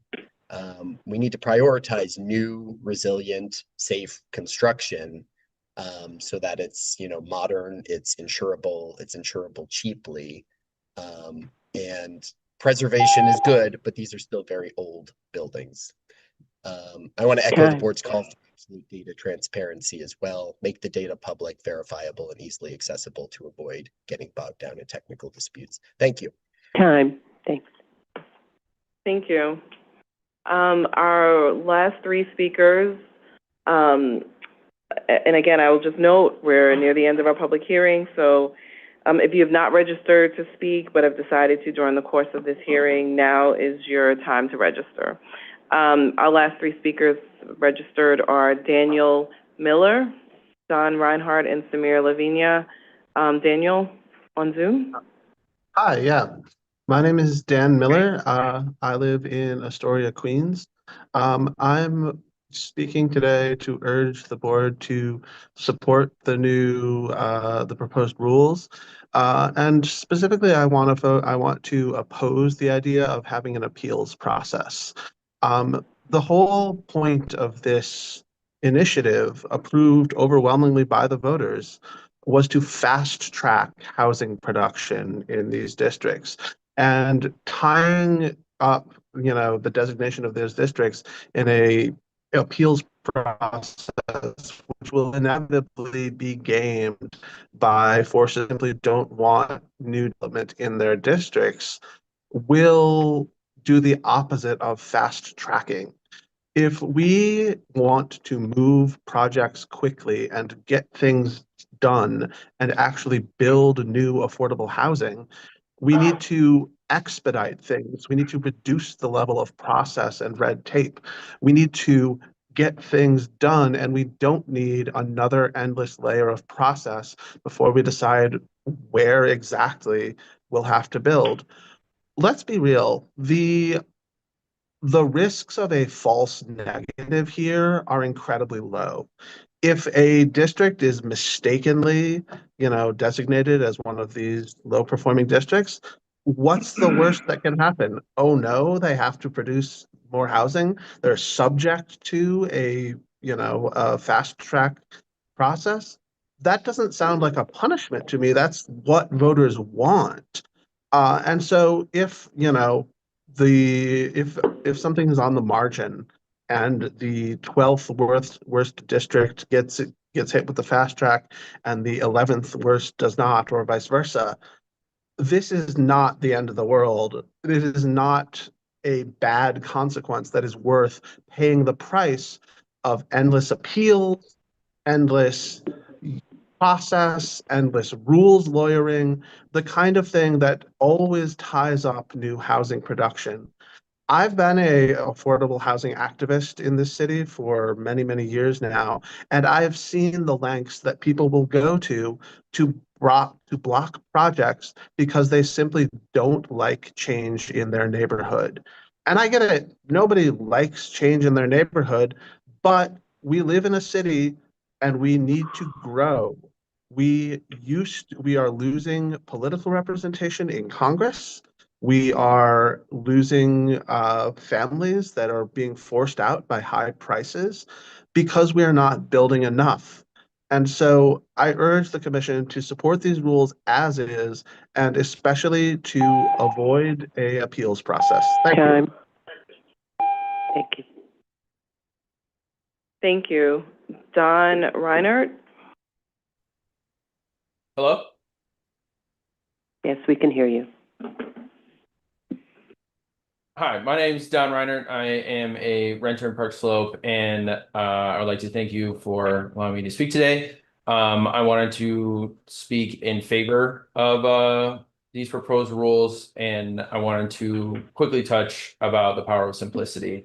There's been a lot of feedback and a lot of considerations, but having simple, clear rules that are easy to enforce avoids the kind of obstructionism that has stopped housing production across the city. We have City of Yes, the voters overwhelmingly approved our ballot proposals around housing affordability, and really the character of the election itself was around affordability. I don't think anyone really disagrees with that. I think what we need is to let building happen. And so simple, straightforward rules that are fairly enforced and are not tied up in constant appeals, lawsuits, etc. That slows down housing, that slows down project completion, and that means that we don't get the affordable housing. It's a city, yes, it is a citywide affordable housing crisis. So we need a citywide solution, and we can't have Byzantine rules that allow certain neighborhoods to continue avoiding putting in their fair share of alleviating this housing crisis. So yes, simplicity really has an advantage. Thank you very much, and appreciate you letting me speak. Thank you. Next, we have Samir Lavinia on Zoom.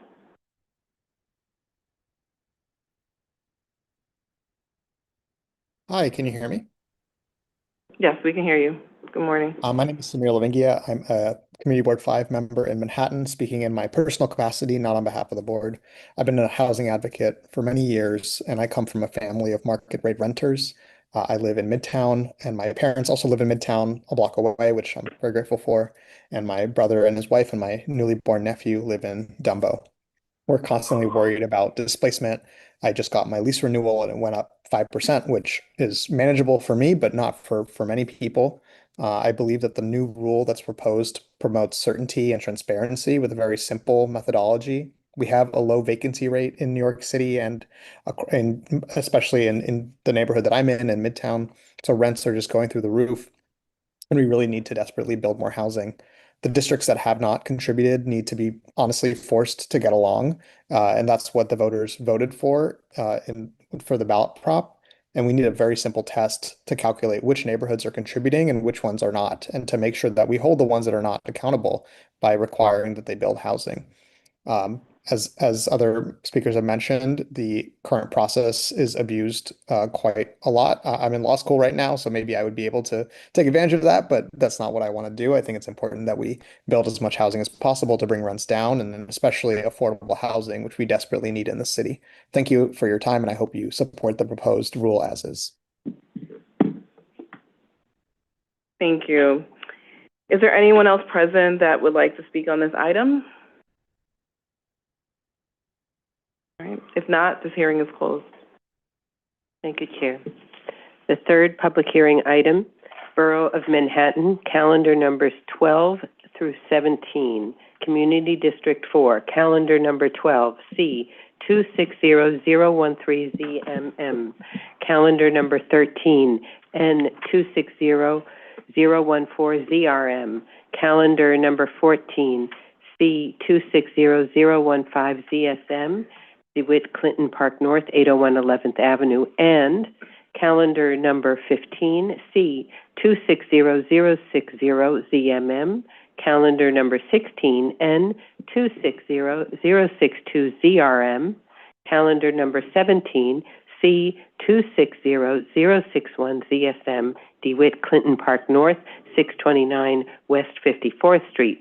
In the matter of an application for zoning map and zoning text amendments and special permits concerning DeWitt Clinton Park North, 801 11th Avenue and 629 West 54th Street, and a notice. A public hearing is being held by the City Planning Commission in conjunction with the above actions to receive comments related to a draft Environmental Impact Statement, DEIS. This hearing is being held pursuant to the State Environmental Quality Review Act and the City Environmental Quality Review.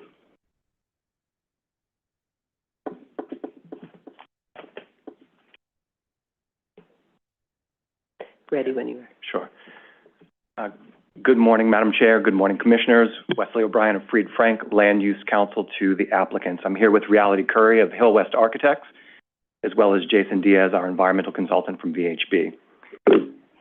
We are here to discuss applications for proposed rezonings of 2 sites, indicated in red here, and special permits to allow for the transfer of the unused floor area from Hudson River Park to the sites.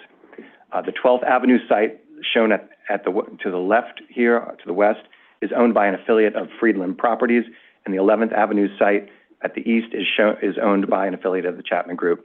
Although there are 2 separate applicants and applications, the actions are very similar, and it's a single EIS, so we will discuss both of those applications together. The existing zoning at the sites, they are both in manufacturing districts, with the 12th Avenue site located in an M24 district and the 11th Avenue site in an M23 district. Given the changing and mixed use character north of the park, we're seeking to rezone these to a C47 district within the special Hudson River Park district, thereby allowing for residential and commercial uses at the site. We will discuss each of the proposed buildings in turn, starting with the 12th Avenue site. Here you can see the existing 6-story building. It is currently occupied by an auto showroom and service center. And at the 12th Avenue site, we are proposing a 44-story mixed-use building with a 3-story commercial base, and including the residential tower above that. This would produce approximately 617 residential units, of which 154 would be affordable. And I'll hand it over to Reality to describe the design. All right, good afternoon. My name is Reality Curry with Hill West Architects. So the tower is oriented in a north-south direction so that the narrow face of the facade faces DeWitt Clinton Park to the south.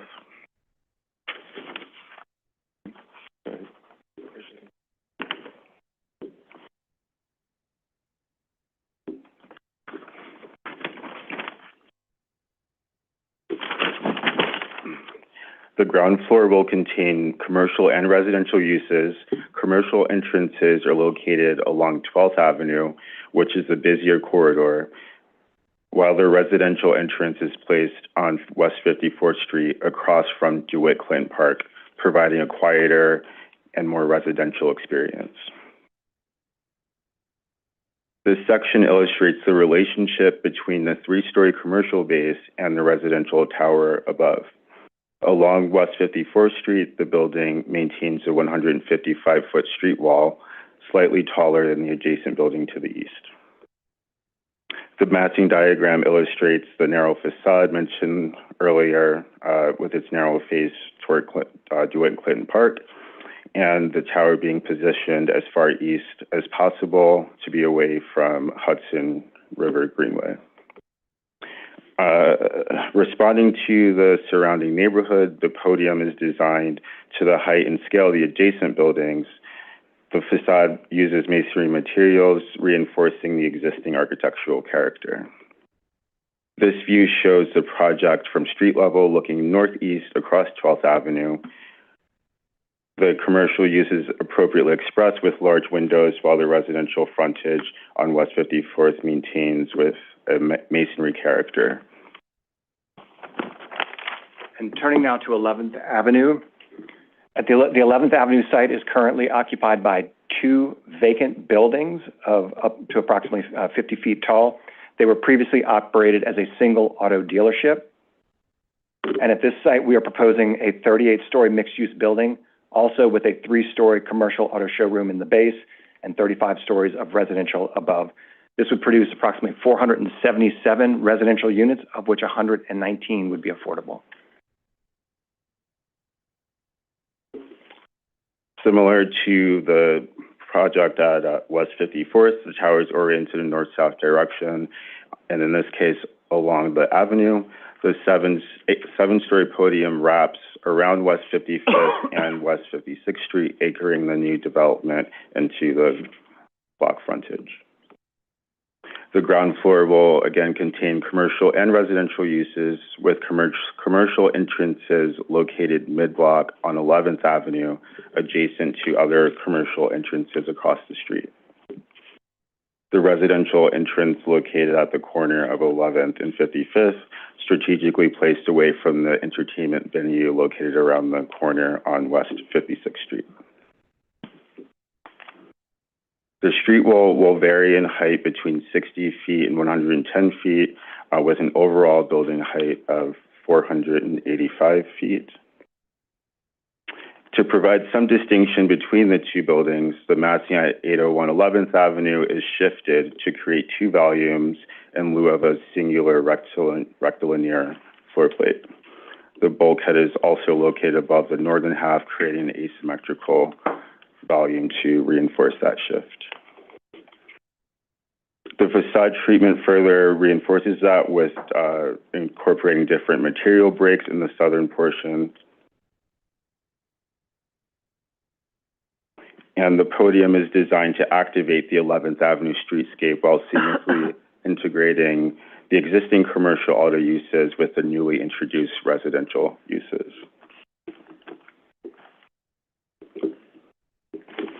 Here's a view, Axon, of the 2 buildings together.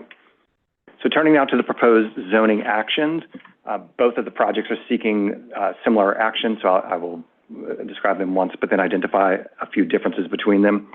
As I mentioned, they're seeking zoning map amendments to rezone from an M24 to a C47 district, and as well to map the sites, as well as granting sites within Hudson River Park to be within the Special Hudson River Park District. We're seeking zoning text amendments, again, to define the granting and receiving sites, also to designate the sites as for mandatory inclusionary housing. Would be another aspect of the text amendment will be to allow for auto repair uses in conjunction with the auto showrooms, and then finally to modify floor area regulations in conjunction with the transfer of development rights from Hudson River Park. Finally, we're seeking special permits pursuant to ZR Section 8921. At the 12th Avenue site, we are requesting to transfer 84,000 square feet of unused development rights from Hudson River Park, and also to modify the minimum base height, maximum base height, and minimum setback regulations. At 801 11th Avenue, the 11th Avenue site, the special permit would seek to transfer approximately 64,000 square feet of unused development rights from Hudson River Park and to modify the street wall location requirements. Shown on this slide are the granting sites within Hudson River Park. They include Chelsea Piers, the Circle Line Piers, and the Con Ed Pier 98. The total transfer would be 148,741 square feet of unused floor area from these sites, the sale of which would provide Hudson River Park not less than $29.7 million, subject to increase based on future appraisals and inflation. The funds from the proceeds from the sale would then be used to fund new pier-supported, construction of new pile-supported piers and related improvements at Pier 76, as well as improvements to the waterfront esplanade adjacent to it. And also, we have a draft EIS was prepared for the application. All of the technical areas shown here have been reviewed. and significant adverse environmental impacts were only identified with respect to transportation and construction phase of the project. So to conclude, we're seeking to rezone these two sites to allow for a mixed-use, mandatory inclusionary housing project with over 1,000 units, 273 permanently affordable units, and in conjunction with that, we would be purchasing $29 million worth of development rights, unused development rights from Hudson River Park. So with that, we would ask if you have any questions. Great. Thank you for your presentation. I don't know if I missed this, but can you just share a little bit more about the proposed affordability levels for the MIH units? Yes. So we are seeking both MIH option 1 and 2 as part of the application. MIH option 1 would require 25% of the units to be affordable at 60% of AMI. Option 2 is 30% of the units at 80% of the AMI. Because option 1 aligns with the 485X program, we anticipate that we will be proceeding with the option 1. So that would be the 25% at 80%, the 25% at 60% AMI. Thank you. Open the floor for Commissioner Osorio and Commissioner Mann. Thank you, Chair. Thanks so much for the presentation. I had two quick questions. One is, so we understand that between the EIS and the final EIS, you will refine some of the mitigation strategies to address the significant adverse impacts that were identified. I'm wondering if, in terms of the traffic impacts, you may be able to give us a little bit of an update in terms of how the conversations with DOT are going on this. Do you think that they will be fully mitigated, or where do you stand right now on that? Sure. As far as traffic goes, during the operational phase, there was only one intersection that was impacted, and it can be fully mitigated with signal timing adjustments. During the construction phase, there were additional impacts. Up to 5 intersections were impacted. At this point, all of those are fully mitigatable except for 2 of the intersections. And you've, according to this is already satisfying DOT's. Yes, this has been vetted with DOT. Okay, great, thank you. And then the other question has to do with a reduction in open space. So this is not, just to be clear, a significant adverse impact, but you're still reducing the amount of active open space by 3.5% and the amount of passive open space by 3.48% in an area that is already below city standards. Just to sort of like say the obvious, we are also transferring development rights from Hudson River Park to facilitate housing development, which I think it makes sense. I'm just wondering, how can we mitigate that impact? Because, when we discussed sort of like the plan to use the revenue and so forth, everything sounds to be about maintaining existing facilities, which sounds necessary. But I think that this is an opportunity to actually increase recreational facilities with some of that revenue, and I'm wondering, where do you see the opportunities to actually address something that I think could be mitigated as well? Sure. And just a slight clarification on that. So we are not decreasing any open space in the district. It is the open space ratio. So it's because we are adding more users to the exactly. Yeah, but that's still a decrease in the amount of open space. Understood. So the open space ratios are decreasing. Some of the parks in the area are below city standards. We have worked with the city on this and reviewed in the EIS. They determined it was not a significant adverse environmental impact, largely because our contribution, our payment to Hudson River Park is going to must be used to improve facilities in the district. But to maintain them, you're not expanding them. They are, and I should note that Hudson River Park is here and can speak more about what they are intending to do with the funds. But it will be to renovate and make Pier 76 more useful to the public. If you can provide additional information, I would just appreciate just understand what that really means. I appreciate kind of like your transparency in that. I encourage you to consider ways in which you can address the potential reduction in the ratio. To be super clear. Okay. This sounds to be like an opportunity to do so, and so it sounds like you have all of the tools available. One last question. Thanks so much to the department for facilitating the question about kind of like decision-making in terms of how the revenue will be used by the trust. Is there an opportunity that you see here that could be further clarified or memorialized in terms of, at this point in the process? The trust has sent a letter to the commission identifying their intended improvements at Pier 76. At this point, that is the commitment from the trust that is required. Fair enough. Thank you so much. Appreciate it. Sure. Commissioner Mann? Hey, Wesley. Just had a question about the bulk envelope, and then just wanted to follow up on some of the questions about the open space. On the bulk envelope, I see, you made some acknowledgments of the concerns that the community board and the borough president have raised about the maximum building height. I just wanted to drill down on the, let me pull it up here, Can you point the mic? Yeah, I don't think it's working. It's on. Just put it towards your mouth. Oh, sorry. It's working? Yeah. Despite the red light? Okay, great. Keep us on our toes.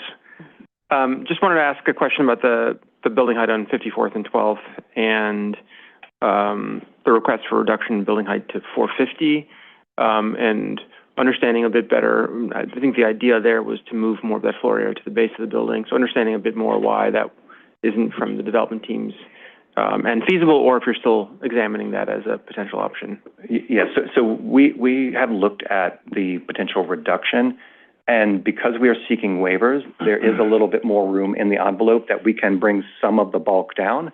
We have been in discussions. We've identified 510 feet as a level to which we can go without beginning to lose any floor area.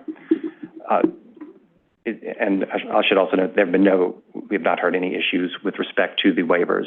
So we think 510 is a level that can be achieved. To go further, we at that point would start to lose floor area within the building. An alternative approach would be to seek further waivers at the lower level, but what you then do is at the pedestrian realm, the pedestrian experience is a higher base at that point, so you're experiencing it a different way. So I think it's less of a concern along the West Side Highway. I don't think the sort of stroll down the West Side Highway is the Manhattan pedestrian experience that is the quintessential one. So I think I just would ask you to continue to explore that. I think, just see some of the board members here. This is a board that's been very, very supportive of a lot of high-density development across many, many years, to our earlier conversation about fair housing and supporting affordable housing. So I think when they raise concerns about acknowledging the 14.4 FAR is appropriate, but also looking for an envelope that makes sense, would just ask you to continue to explore the reduction in height there on 12th Avenue to the 450. And then on the open space and Dwight Clinton, which is sort of staring us at a screen here as the kind of core neighborhood open space. HRPT really serves the neighborhood and the rest of the city and really probably the region. And it is a park in need of work. And as the Commissioner Osorio pointed out, there's the open space ratio reduction. And also the fact that you all are building significant buildings where your future tenants will be looking at Dwight Clinton Park and hopefully using it. Again, would ask you just to continue to examine with the Parks Department potential improvements there. It feels like it's a win-win, not actually a sort of trade of some kind. It's in the applicant's best interest to have a great park there. It's in the city's best interest, the community's best interest. So we'll just ask that you continue those conversations, obviously at the council and with the Borough President and Community Board. So I think just wanted to put those 2 points that encourage you to continue to think about the reduction on 12th Avenue, potentially with a higher base, and to see that Dwight Clinton as a win-win, not actually as a sort of loss on the development teams, and given, I think, the value it will have to the projects themselves. So more comments and questions, but thanks for listening. Appreciate that. Yeah. Any other questions? I would Sure. the sentiments expressed by Commissioners Mann and Osorio, especially with regard to the DeWitt Clinton Park. Thank you. Thank you. Thank you. I appreciate it. Thank you all. So we will call up our speakers. As noted, we will follow the pattern of speakers who are opposed, followed by five speakers in favor, followed by 5 who are opposed. Our first speaker is Paul Devlin, followed by Joe Restuccia, Leo Gutman, and Theodore Perez. So Paul Devlin. Hey, good morning. Good afternoon. Good afternoon now, everyone. And congratulations, Chair Sherman. I think this is my first time testifying with you, but great to see some other familiar faces. I'm Paul Devlin, the co-chair of the Clinton Hell's Kitchen Land Use Committee of Community Board 4, representing the community district's position. It's interesting for me to be standing here today in a deny position because the committee actually voted to approve with conditions, because this is the kind of site that we want for high-density housing. We respect that it's a 14.4 FAR, and we're in favor of that. In our negotiations with the development team, we had about 6 conditions. The stickiest point was the percentage of affordability units. We want to continue to push for higher percentage of affordability. When we went to full board, the full board said if they can't get higher percentage of affordability, we should take a deny and less position. So it's interesting for me to be here standing to say, this is a great opportunity for our community, but we're in a deny position. So I hope that you would look at some of those conditions. In terms of the affordability issues, my colleague Joe will address that in more detail. I just wanted to raise 2 of the other conditions that are still under negotiation. And Commissioner Mann, thank you for pointing out the height issue, the envelope of the building. We had been pushing for the beginning conversations over 2 years ago that the height should taper down as it approaches the river. We should not have tall buildings as a wall adjacent to the Hudson River, and that we have requested that some of the bulk be moved into a lower position.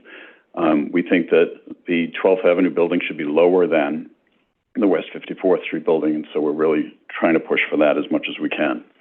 The other issue that we have is the 11th Avenue corridor, the street wall. We want to have that remain uninterrupted. It's consistent with the rest of the district. It helps protect some of our public safety concerns in that neighborhood, and so we want to make sure that street wall remain uninterrupted. I do want to thank the development team for the other conditions that they have been amenable to. The construction task force is very important to us. We have a lot of development going on in this community. The interaction of all of the various developments that occur and how those coordinate to not negatively impact our residents is really critical to us. And we applaud their commitment to a union task force. So thank you. Commissioner Mann. Hey, Paul. Just a quick question on the 11th Avenue street wall. I read the recommendation to indicate that the applicant committed to no longer using the street wall waiver on 11th Avenue. Am I getting that wrong, or am I misunderstanding? We had reached an agreement that that would be the case, but then some of the conversations have shifted. And so we just want to make sure that we reinforce that commitment to that street wall. Okay, thank you. Thank you. Good. Thank you. Thank you. Hi, my name is Joe Restuccia, Manhattan Community Board 4, co-chair Housing, Health, and Human Services. This is my 46th year of doing this work. And I want to note that our affordable housing plan, we have an affordable housing plan in our district, only out of 59 community boards. We adopted it first in 2015, and we identified one of these sites on 11th Avenue to take HRP development rights and be upzoned. We are in support of the project in general. We always issue a deny on less letter. When we get to an agreement, we say approve of conditions. Between the committee and the full board, something went awry here. The context is we have an ESD site on 46th near the Intrepid that will be an 18 FAR residential. We have sites on 11th Avenue on 34th and 35th, 18 and 30 FAR residential, the densest in the city. We embrace, we are not the NIMBY board, don't build here. We in fact say build here, and we push for more affordable housing. And that is one of our big issues with this site, that we understand it must work with 45X, but given the rents in our district, that mandates a 25% component at 60%. A one-bedroom, a studio is at $4,800 in the market. A one-bedroom is at $7,000, and a two-bedroom is at $10,000. Those rents can support an additional 5% increment, and we asked the commission to look at how we can include moderate middle-income housing. Because for those rents, for that $10,000 a month two-bedroom, you must make $400,000, and no one, even in the moderate middle-income range, makes that kind of thing. We are specifically asking for an additional increase. In our district, you can actually bonus commercial space. And that was done, a project, Roger may remember, on the Intercontinental Hotel on West 44th and 8th Avenue. A hotel was built, and we got affordable housing out of it through the purchase of VAH certificates. We also are surprised this developer would not consider the equity The current rules for inclusionary say 65% of the floors for affordable distribution. We normally get 80%. That's we work with developers. They did not agree to that. They said 65%. The finishes be the same throughout affordable and market rate apartments, not put in writing. These are things that we do with all kinds of developers of scale, like the Related, the Cornerstones, the Rock Roses, all the time, Douglaston. They don't blink. We just want to work to get this project done and to say that, honestly, we think we can come to a conclusion here, but we need also to make a contribution to Dwight Clinton Park. We're working with the council member on that. We think that's going to be achievable. And on the height and the bulk, it's just about, we don't want to reduce the bulk. They said they can reduce it more. They didn't represent that today. It may require a waiver, but it'll get a building that more fits in the character of our district going west, as opposed to Riverside South coming south. Those are the main items. Thank you. Thank you. Vice Chair? Thank you. Thank you, Joe, for your work and your testimony. I just want to understand to a greater degree your critique around the affordability. I mean, do you want, I guess this is MIH1. Do you want a greater percentage than the 25%, or just elaborate on that? We think the creative solution is MIH1, which is in alignment with 45X, so they get their tax exemption. Yeah. But a 5% increment at a middle income range, right? And specifically, we have these zoning mechanisms that exist in our district that allow this to happen. It's a piece of text that can be worked in there. And given those surrounding rents, I think they're very nervous about the feasibility of the project. I get that fully. But given those rents, that sounds very real as being able to be done. We have a lot of projects that have 30% affordability. And having that 5% increment at a higher, maybe a 80 to 100% AMI, that would be a helpful thing. Because those middle-income families, as noted before in other testimony earlier, they're the ones moving out because they cannot afford a $10,000 a month two-bedroom. Right. So that's just sort of like, how do we do it? And be creative about it. We brought this to the commission, to the department, who said, no, we can't do anything. Now is the time to be creative and be flexible. That's my thought. Thank you. Thank you. Our next speakers are Leo Gutman, Theodore Perez, Chad Perky, and Cynthia Clemens. Hello. I'm speaking again today. Thank you again. This is to speak in favor of the Dwight Clinton rezoning here. I live in Long Island City, but my connection to these sites is that my father spent quite a few years working at not the dealers on this site, but the ones a couple of blocks south. And from my point of view, I'd love to see all those car dealers go. I don't think it's some of the best use of some of the most amenity-rich space in the entire world, near subways, near open space. Given the dire housing crisis, especially the affordable housing crisis faced by the city, it's time for us to fit the needs of the city that maybe weren't in place at the time those were put in place. So that means maximizing the amount of housing that gets built, and especially the deeply affordable housing that MIH option 1 would provide for. One other thing I'd like to pick at is I don't think looking strictly at the open space ratio is a great measure for new housing, for looking at new housing proposals, because basically, definitionally, if you're increasing the population, that ratio will go down. I think it's a ratio is better used for where to upgrade or add additional open space, like with a nearby park. But I don't think I don't think looking at it as a way to go after new housing is really appropriate. So yeah, that said, I think this is an exciting development for the city, and I hope the rezoning goes through. Thank you. Thank you. Theodore Perez. Good afternoon to Chair Sherman and to the rest of the commission. My name is Theo Perez, and I'm here today on behalf of SEIU Local 32BJ to speak in support of the project. 32BJ is the largest union of property service workers in the country. We represent over 175,000 members across 13 states, including tens of thousands of commercial property service workers, security officers, and residential building staff here in New York City.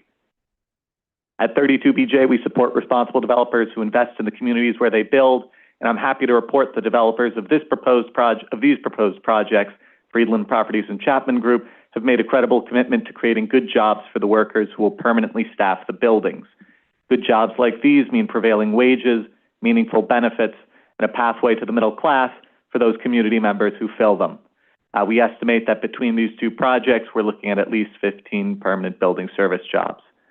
Moreover, we need housing to be built in every neighborhood of New York City to ensure that working families are not displaced by dwindling supply and skyrocketing rents.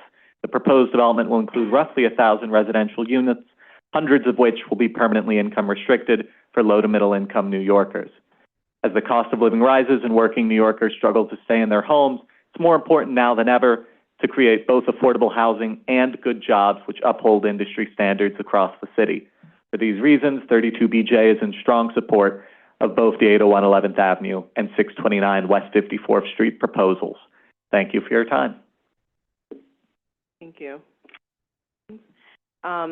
We will bring up Chad Perky, who I believe is on Zoom. I don't see Chad in the Zoom, so we could go to the next. So our next person is Cynthia Clemens on in person, I think, or on the phone? She's on the phone. Cynthia, we're trying to unmute you. Can you? There we go.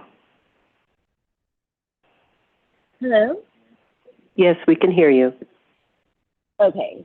Good afternoon. My name is Cynthia Clemens, and for this project, I propose raising the threshold to 99.99% of the AMI. April Fools. I love housing, and it's clear that we need so much more of it in New York City. I'm a Manhattan resident who spends time weekly in CD4 working with the people who keep it running as a diverse, inclusive entity that it is.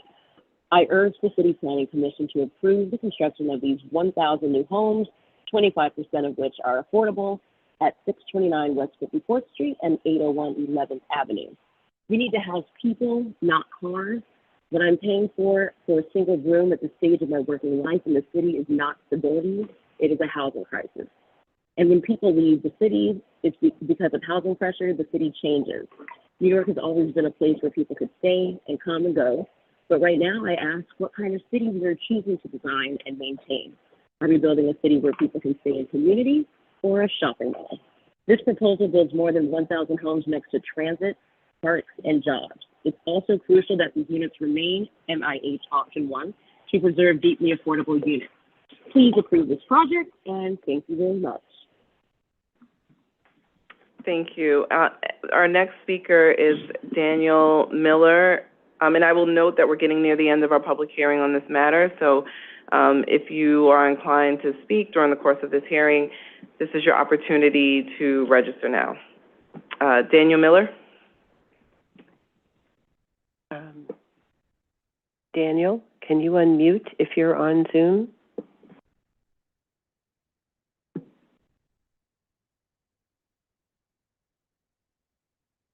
He may have left the Zoom. Okay. So. Our next, Daniel? Yes, speaking. Great, go ahead. Great, my name is Dan Miller. I'm just asking you to, real quick, I support this rezoning because the city is in an emergency. We've all had this conversation before, right? 1.4% vacancy rate. This is the kind of conversation that exemplifies why we can't build more quickly, because every single project is subject to endless negotiation, to pushback, to disputes, many of them in good faith and reasonable, but the net effect is the status quo. It's where we are today. It's a city where prices are incredibly high. where people can't move here and because they don't feel like they will be able to secure housing without a six-figure income.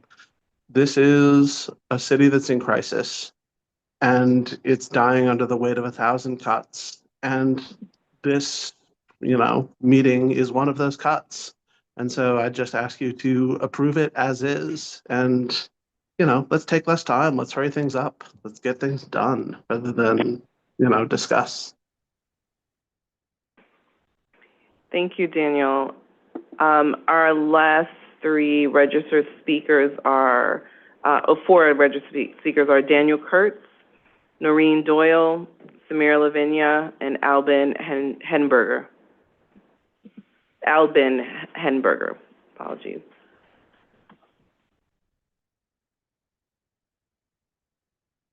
Hi, I'm Dan Kurtz with Hudson River Park Trust, and with me is Noreen Doyle, who's the president of Hudson River Park Trust. So I'm going to reverse our order, if I may. No problem. And let Noreen, the president, give her remarks first, and I'm here to answer questions. Hello, everyone. Thank you. I'm Noreen Doyle. I'm the president and CEO of the Hudson River Park Trust, as you just heard. And on behalf of the trust, I would very much like to thank you to city planning staff and to all of you for continuing to support Hudson River Park through your consideration of the Dwight Clinton North projects for inclusion in the special Hudson River Park District. The trust, as you probably know, is a legislatively created partnership between New York State and New York City. We were created for the purpose of designing, building, operating, and maintaining Hudson River Park on a financially self-supporting basis to the extent practicable. Our potential ability to sell unused development rights within the special Hudson River Park District is an incredibly valuable tool that has previously resulted in 3 completed development rights sales and generated approximately $151 million that we've used for park infrastructure.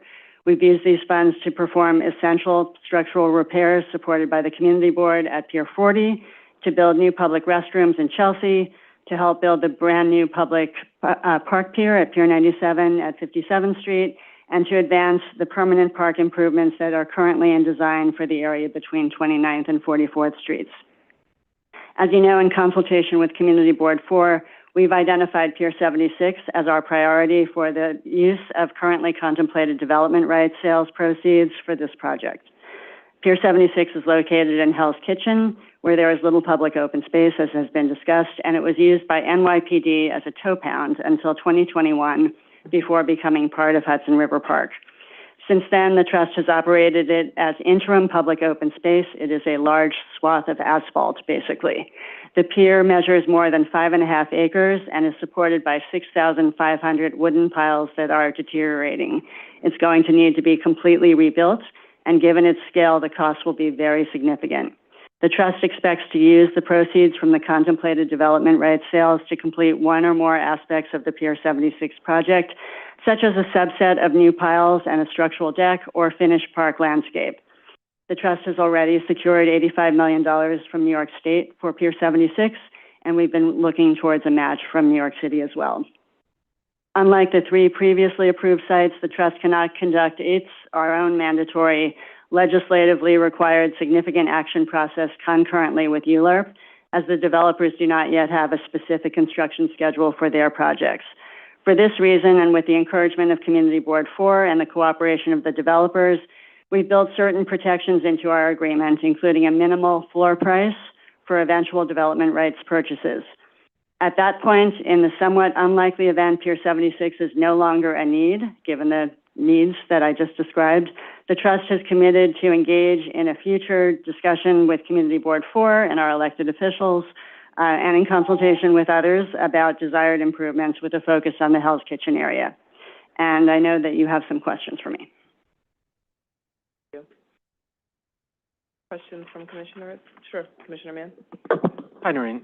Just one question about the timeline of how these things interact, which I know is a challenge for you all. So the $29 million is the floor, right? So theoretically, if the development happens in a couple of years and there's appraisal, it's a higher number, that number could go up, but it won't go below $29 million? Correct. Is that right? Okay. So then, just for my own benefit, how are you thinking about how to, you're not yet sure on kind of the overall funding landscape for Pier 76, given the scale of the project. So how are you thinking about how this will likely unfold, given what you know about the development team's schedule? Sure. For starters, we have more work to do ourselves before we start. Even if we had all the money right now, we have committed that we will engage further with Community Board 4, our elected officials, other stakeholders about Pier 76 and its planning. Because it was a toe pound until pretty recently, it was not part of the foundational planning for Hudson River Park. And so we did a successful task force with the Community Board and elected officials a few years ago that resulted in a change in our statute. That's what led to the governor's commitment of $85 million towards this future project and public infrastructure. So we have more work to do ourselves. And I think that fundamentally is the starting point for this. Like, we're not in desperate need for this money this instant. Secondly, I would say that for your context, I've described a big financial need here, but there have been several projects such as Pier 26 in Tribeca where we built the project in phases. We didn't have all the money up front, but we were able to kind of subdivide chunks of it, build usable public space in the interim, and then add on to it over time. So that is another possibility here for us as we proceed. Okay, and can the $29 million be used for soft costs, or does it have to be used for capital? It can be. So you can use some of it for the initial design work? Yes, and there's going to need to be demolition and other things like that. Obviously, Community Board 4 wants something usable, and we want to deliver that too, which is, again, where the state's money and other, the trust has also committed that we might participate in the premise that we had for our task force a few years ago for the public infrastructure component of it. We posited needing $85 million each from the state and city, and that the trust, potentially through future development rights funds, which were not this project at that point, would commit another $50 million towards this effort. Okay, thanks, Noreen. Sure. Commissioner Osorio? Thank you, Chair. Thanks again for your testimony and for addressing our questions. I just wanted to hear your thoughts on the question about opportunities to mitigate the decrease in open space. Clearly, you've laid out how your work with the board, et cetera, has identified Pier 76 as the priority right now. But I'm wondering what other alternatives, what other opportunities do you see to further mitigate this? Again, in the spirit of accommodating additional residential development, but at the same time, or not at the expense of quality of life in the district. Well, Hudson River Park is a defined property, so we can't add to the park, but we can improve the open space. So as I mentioned, Pier 76 right now is asphalt. And so we have a longstanding, and actually we're quite proud of our engagement with the community boards over the years. We do an interactive process with people separate from our development rights sales, where we actually do public engagement about park programming. Would that include public open space as part of the active recreation space, for example, as part of the future design for the public open space at Pier 76? It could. And I would imagine, as is pretty much always the case, particularly for our wider spaces, which Pier 76 is, that we will have lots of advocates for more active recreation space. Thank you. I think that's a very clear response to the question. But I'm asking about the community district. In your conversations, what are the other opportunities that you see as potential opportunities to mitigate the impact district-wide? City Parks is one of our board members, so is State Parks. I'm an advocate for open space generally, obviously, given what Hudson River Park's purpose is. Everybody sort of would like more public open space. It has to be balanced with all of the other city needs. Just landing a park, even if there were infinite resources for it, isn't so easy to do. So I think that a lot of what I would view as the opportunity is making existing spaces, and they exist in city parks all over the place, as sort of a small community park that is in need of additional support, right, for its amenities to be upgraded so that people want to use it more and spend more time there otherwise. I mean, I think these are the types of things that we need to do generally as we continue to plan for the city. That's sort of my policy view on it, that existing spaces sometimes need to be refreshed and reimagined and have some investment in them so that people will actually use them. Because sometimes it's not just, I was an environmental planner at one point. I know how those calculations on passive and public open space are done. I don't think it's just a question of number of square feet. I think it's what the spaces are designed to do and how they're used. Thank you. That's useful. Thank you. Any further questions? Thank you. Thank you. I assume no further questions, so No thank you further very much. questions. Thank you. We will call up our last two registered speakers, Samir Lavinia on Zoom and Albin Henberger on Zoom. Hi, my name is Samir Lavingia. I spoke earlier today. I live on 55th Street in Manhattan, so I actually bike past this area all the time on my way to the Hudson River Park, the Greenway, to bike down, maybe sometimes north to Jersey or down to Brooklyn. And the current showroom is horrible for pedestrians. They park on the sidewalk, and we need to get rid of these showrooms. They just don't have a place in Manhattan.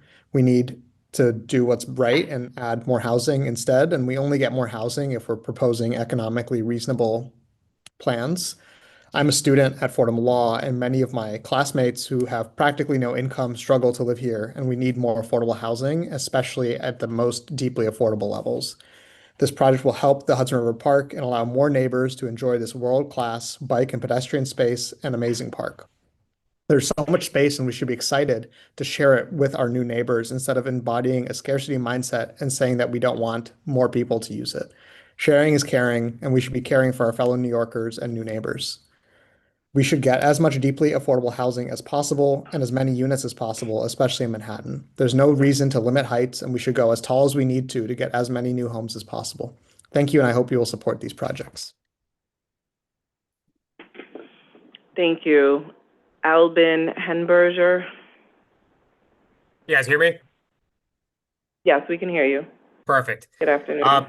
My name is Albin Henberger, and I've been a renter since 2016. I'm taking some time out of my workday to be here because our city is in a housing supply crisis.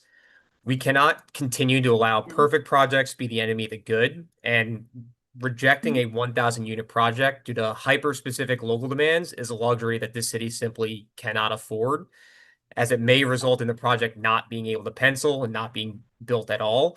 I'd like to specifically address CB4's recommendations, which I believe are well-intentioned. Their demands ignore economic reality. They are calling for an increase in affordable units up to 30%, while simultaneously demanding height restrictions that decrease the market rate units needed to cross-subsidize those very homes. These are contradictory, unfunded mandates with no financial feasibility analysis provided to prove they are buildable.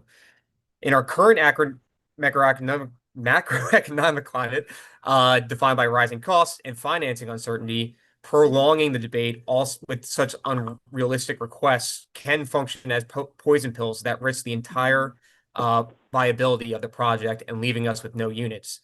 Because of this, I encourage the commission to go with what has been proposed and use MIH option 1. This ensures concrete deep affordability at 60% rather than this unverified 30% requirement that exists only on paper. Finally, I'd like to remind everyone that New York voters overwhelmingly approved ballot measures demanding more housing and having that housing being built fast. The few with the time to attend these hours of meetings are not always representative of the broader community, including the future tenants who would live in these units. This commission must uphold that democratic mandate for growth, and thank you for your time. Thank you. Is there anyone else present who would like to speak on this item? If not, this hearing is closed. No, before you close the hearing, I'd like to say that calendar numbers 12 through 17, the record will remain open through 5 p.m. on Monday, April 13th, to receive written comments on the DEIS. Thank you. Madam Secretary, is there any other business before the commission? No, there is not. If not, this public meeting is adjourned. Thank you. Thank you. I'll just say there is some other public information to share. I'm sorry. For those of you who are unable to or did not wish to testify, you can submit written testimony online through DCP's website or by mailing your comments to City Planning Commission, Calendar Information Office, 120 Broadway, 31st floor, New York, New York, 10271, and the time is 12:34. Thank you. Thank you.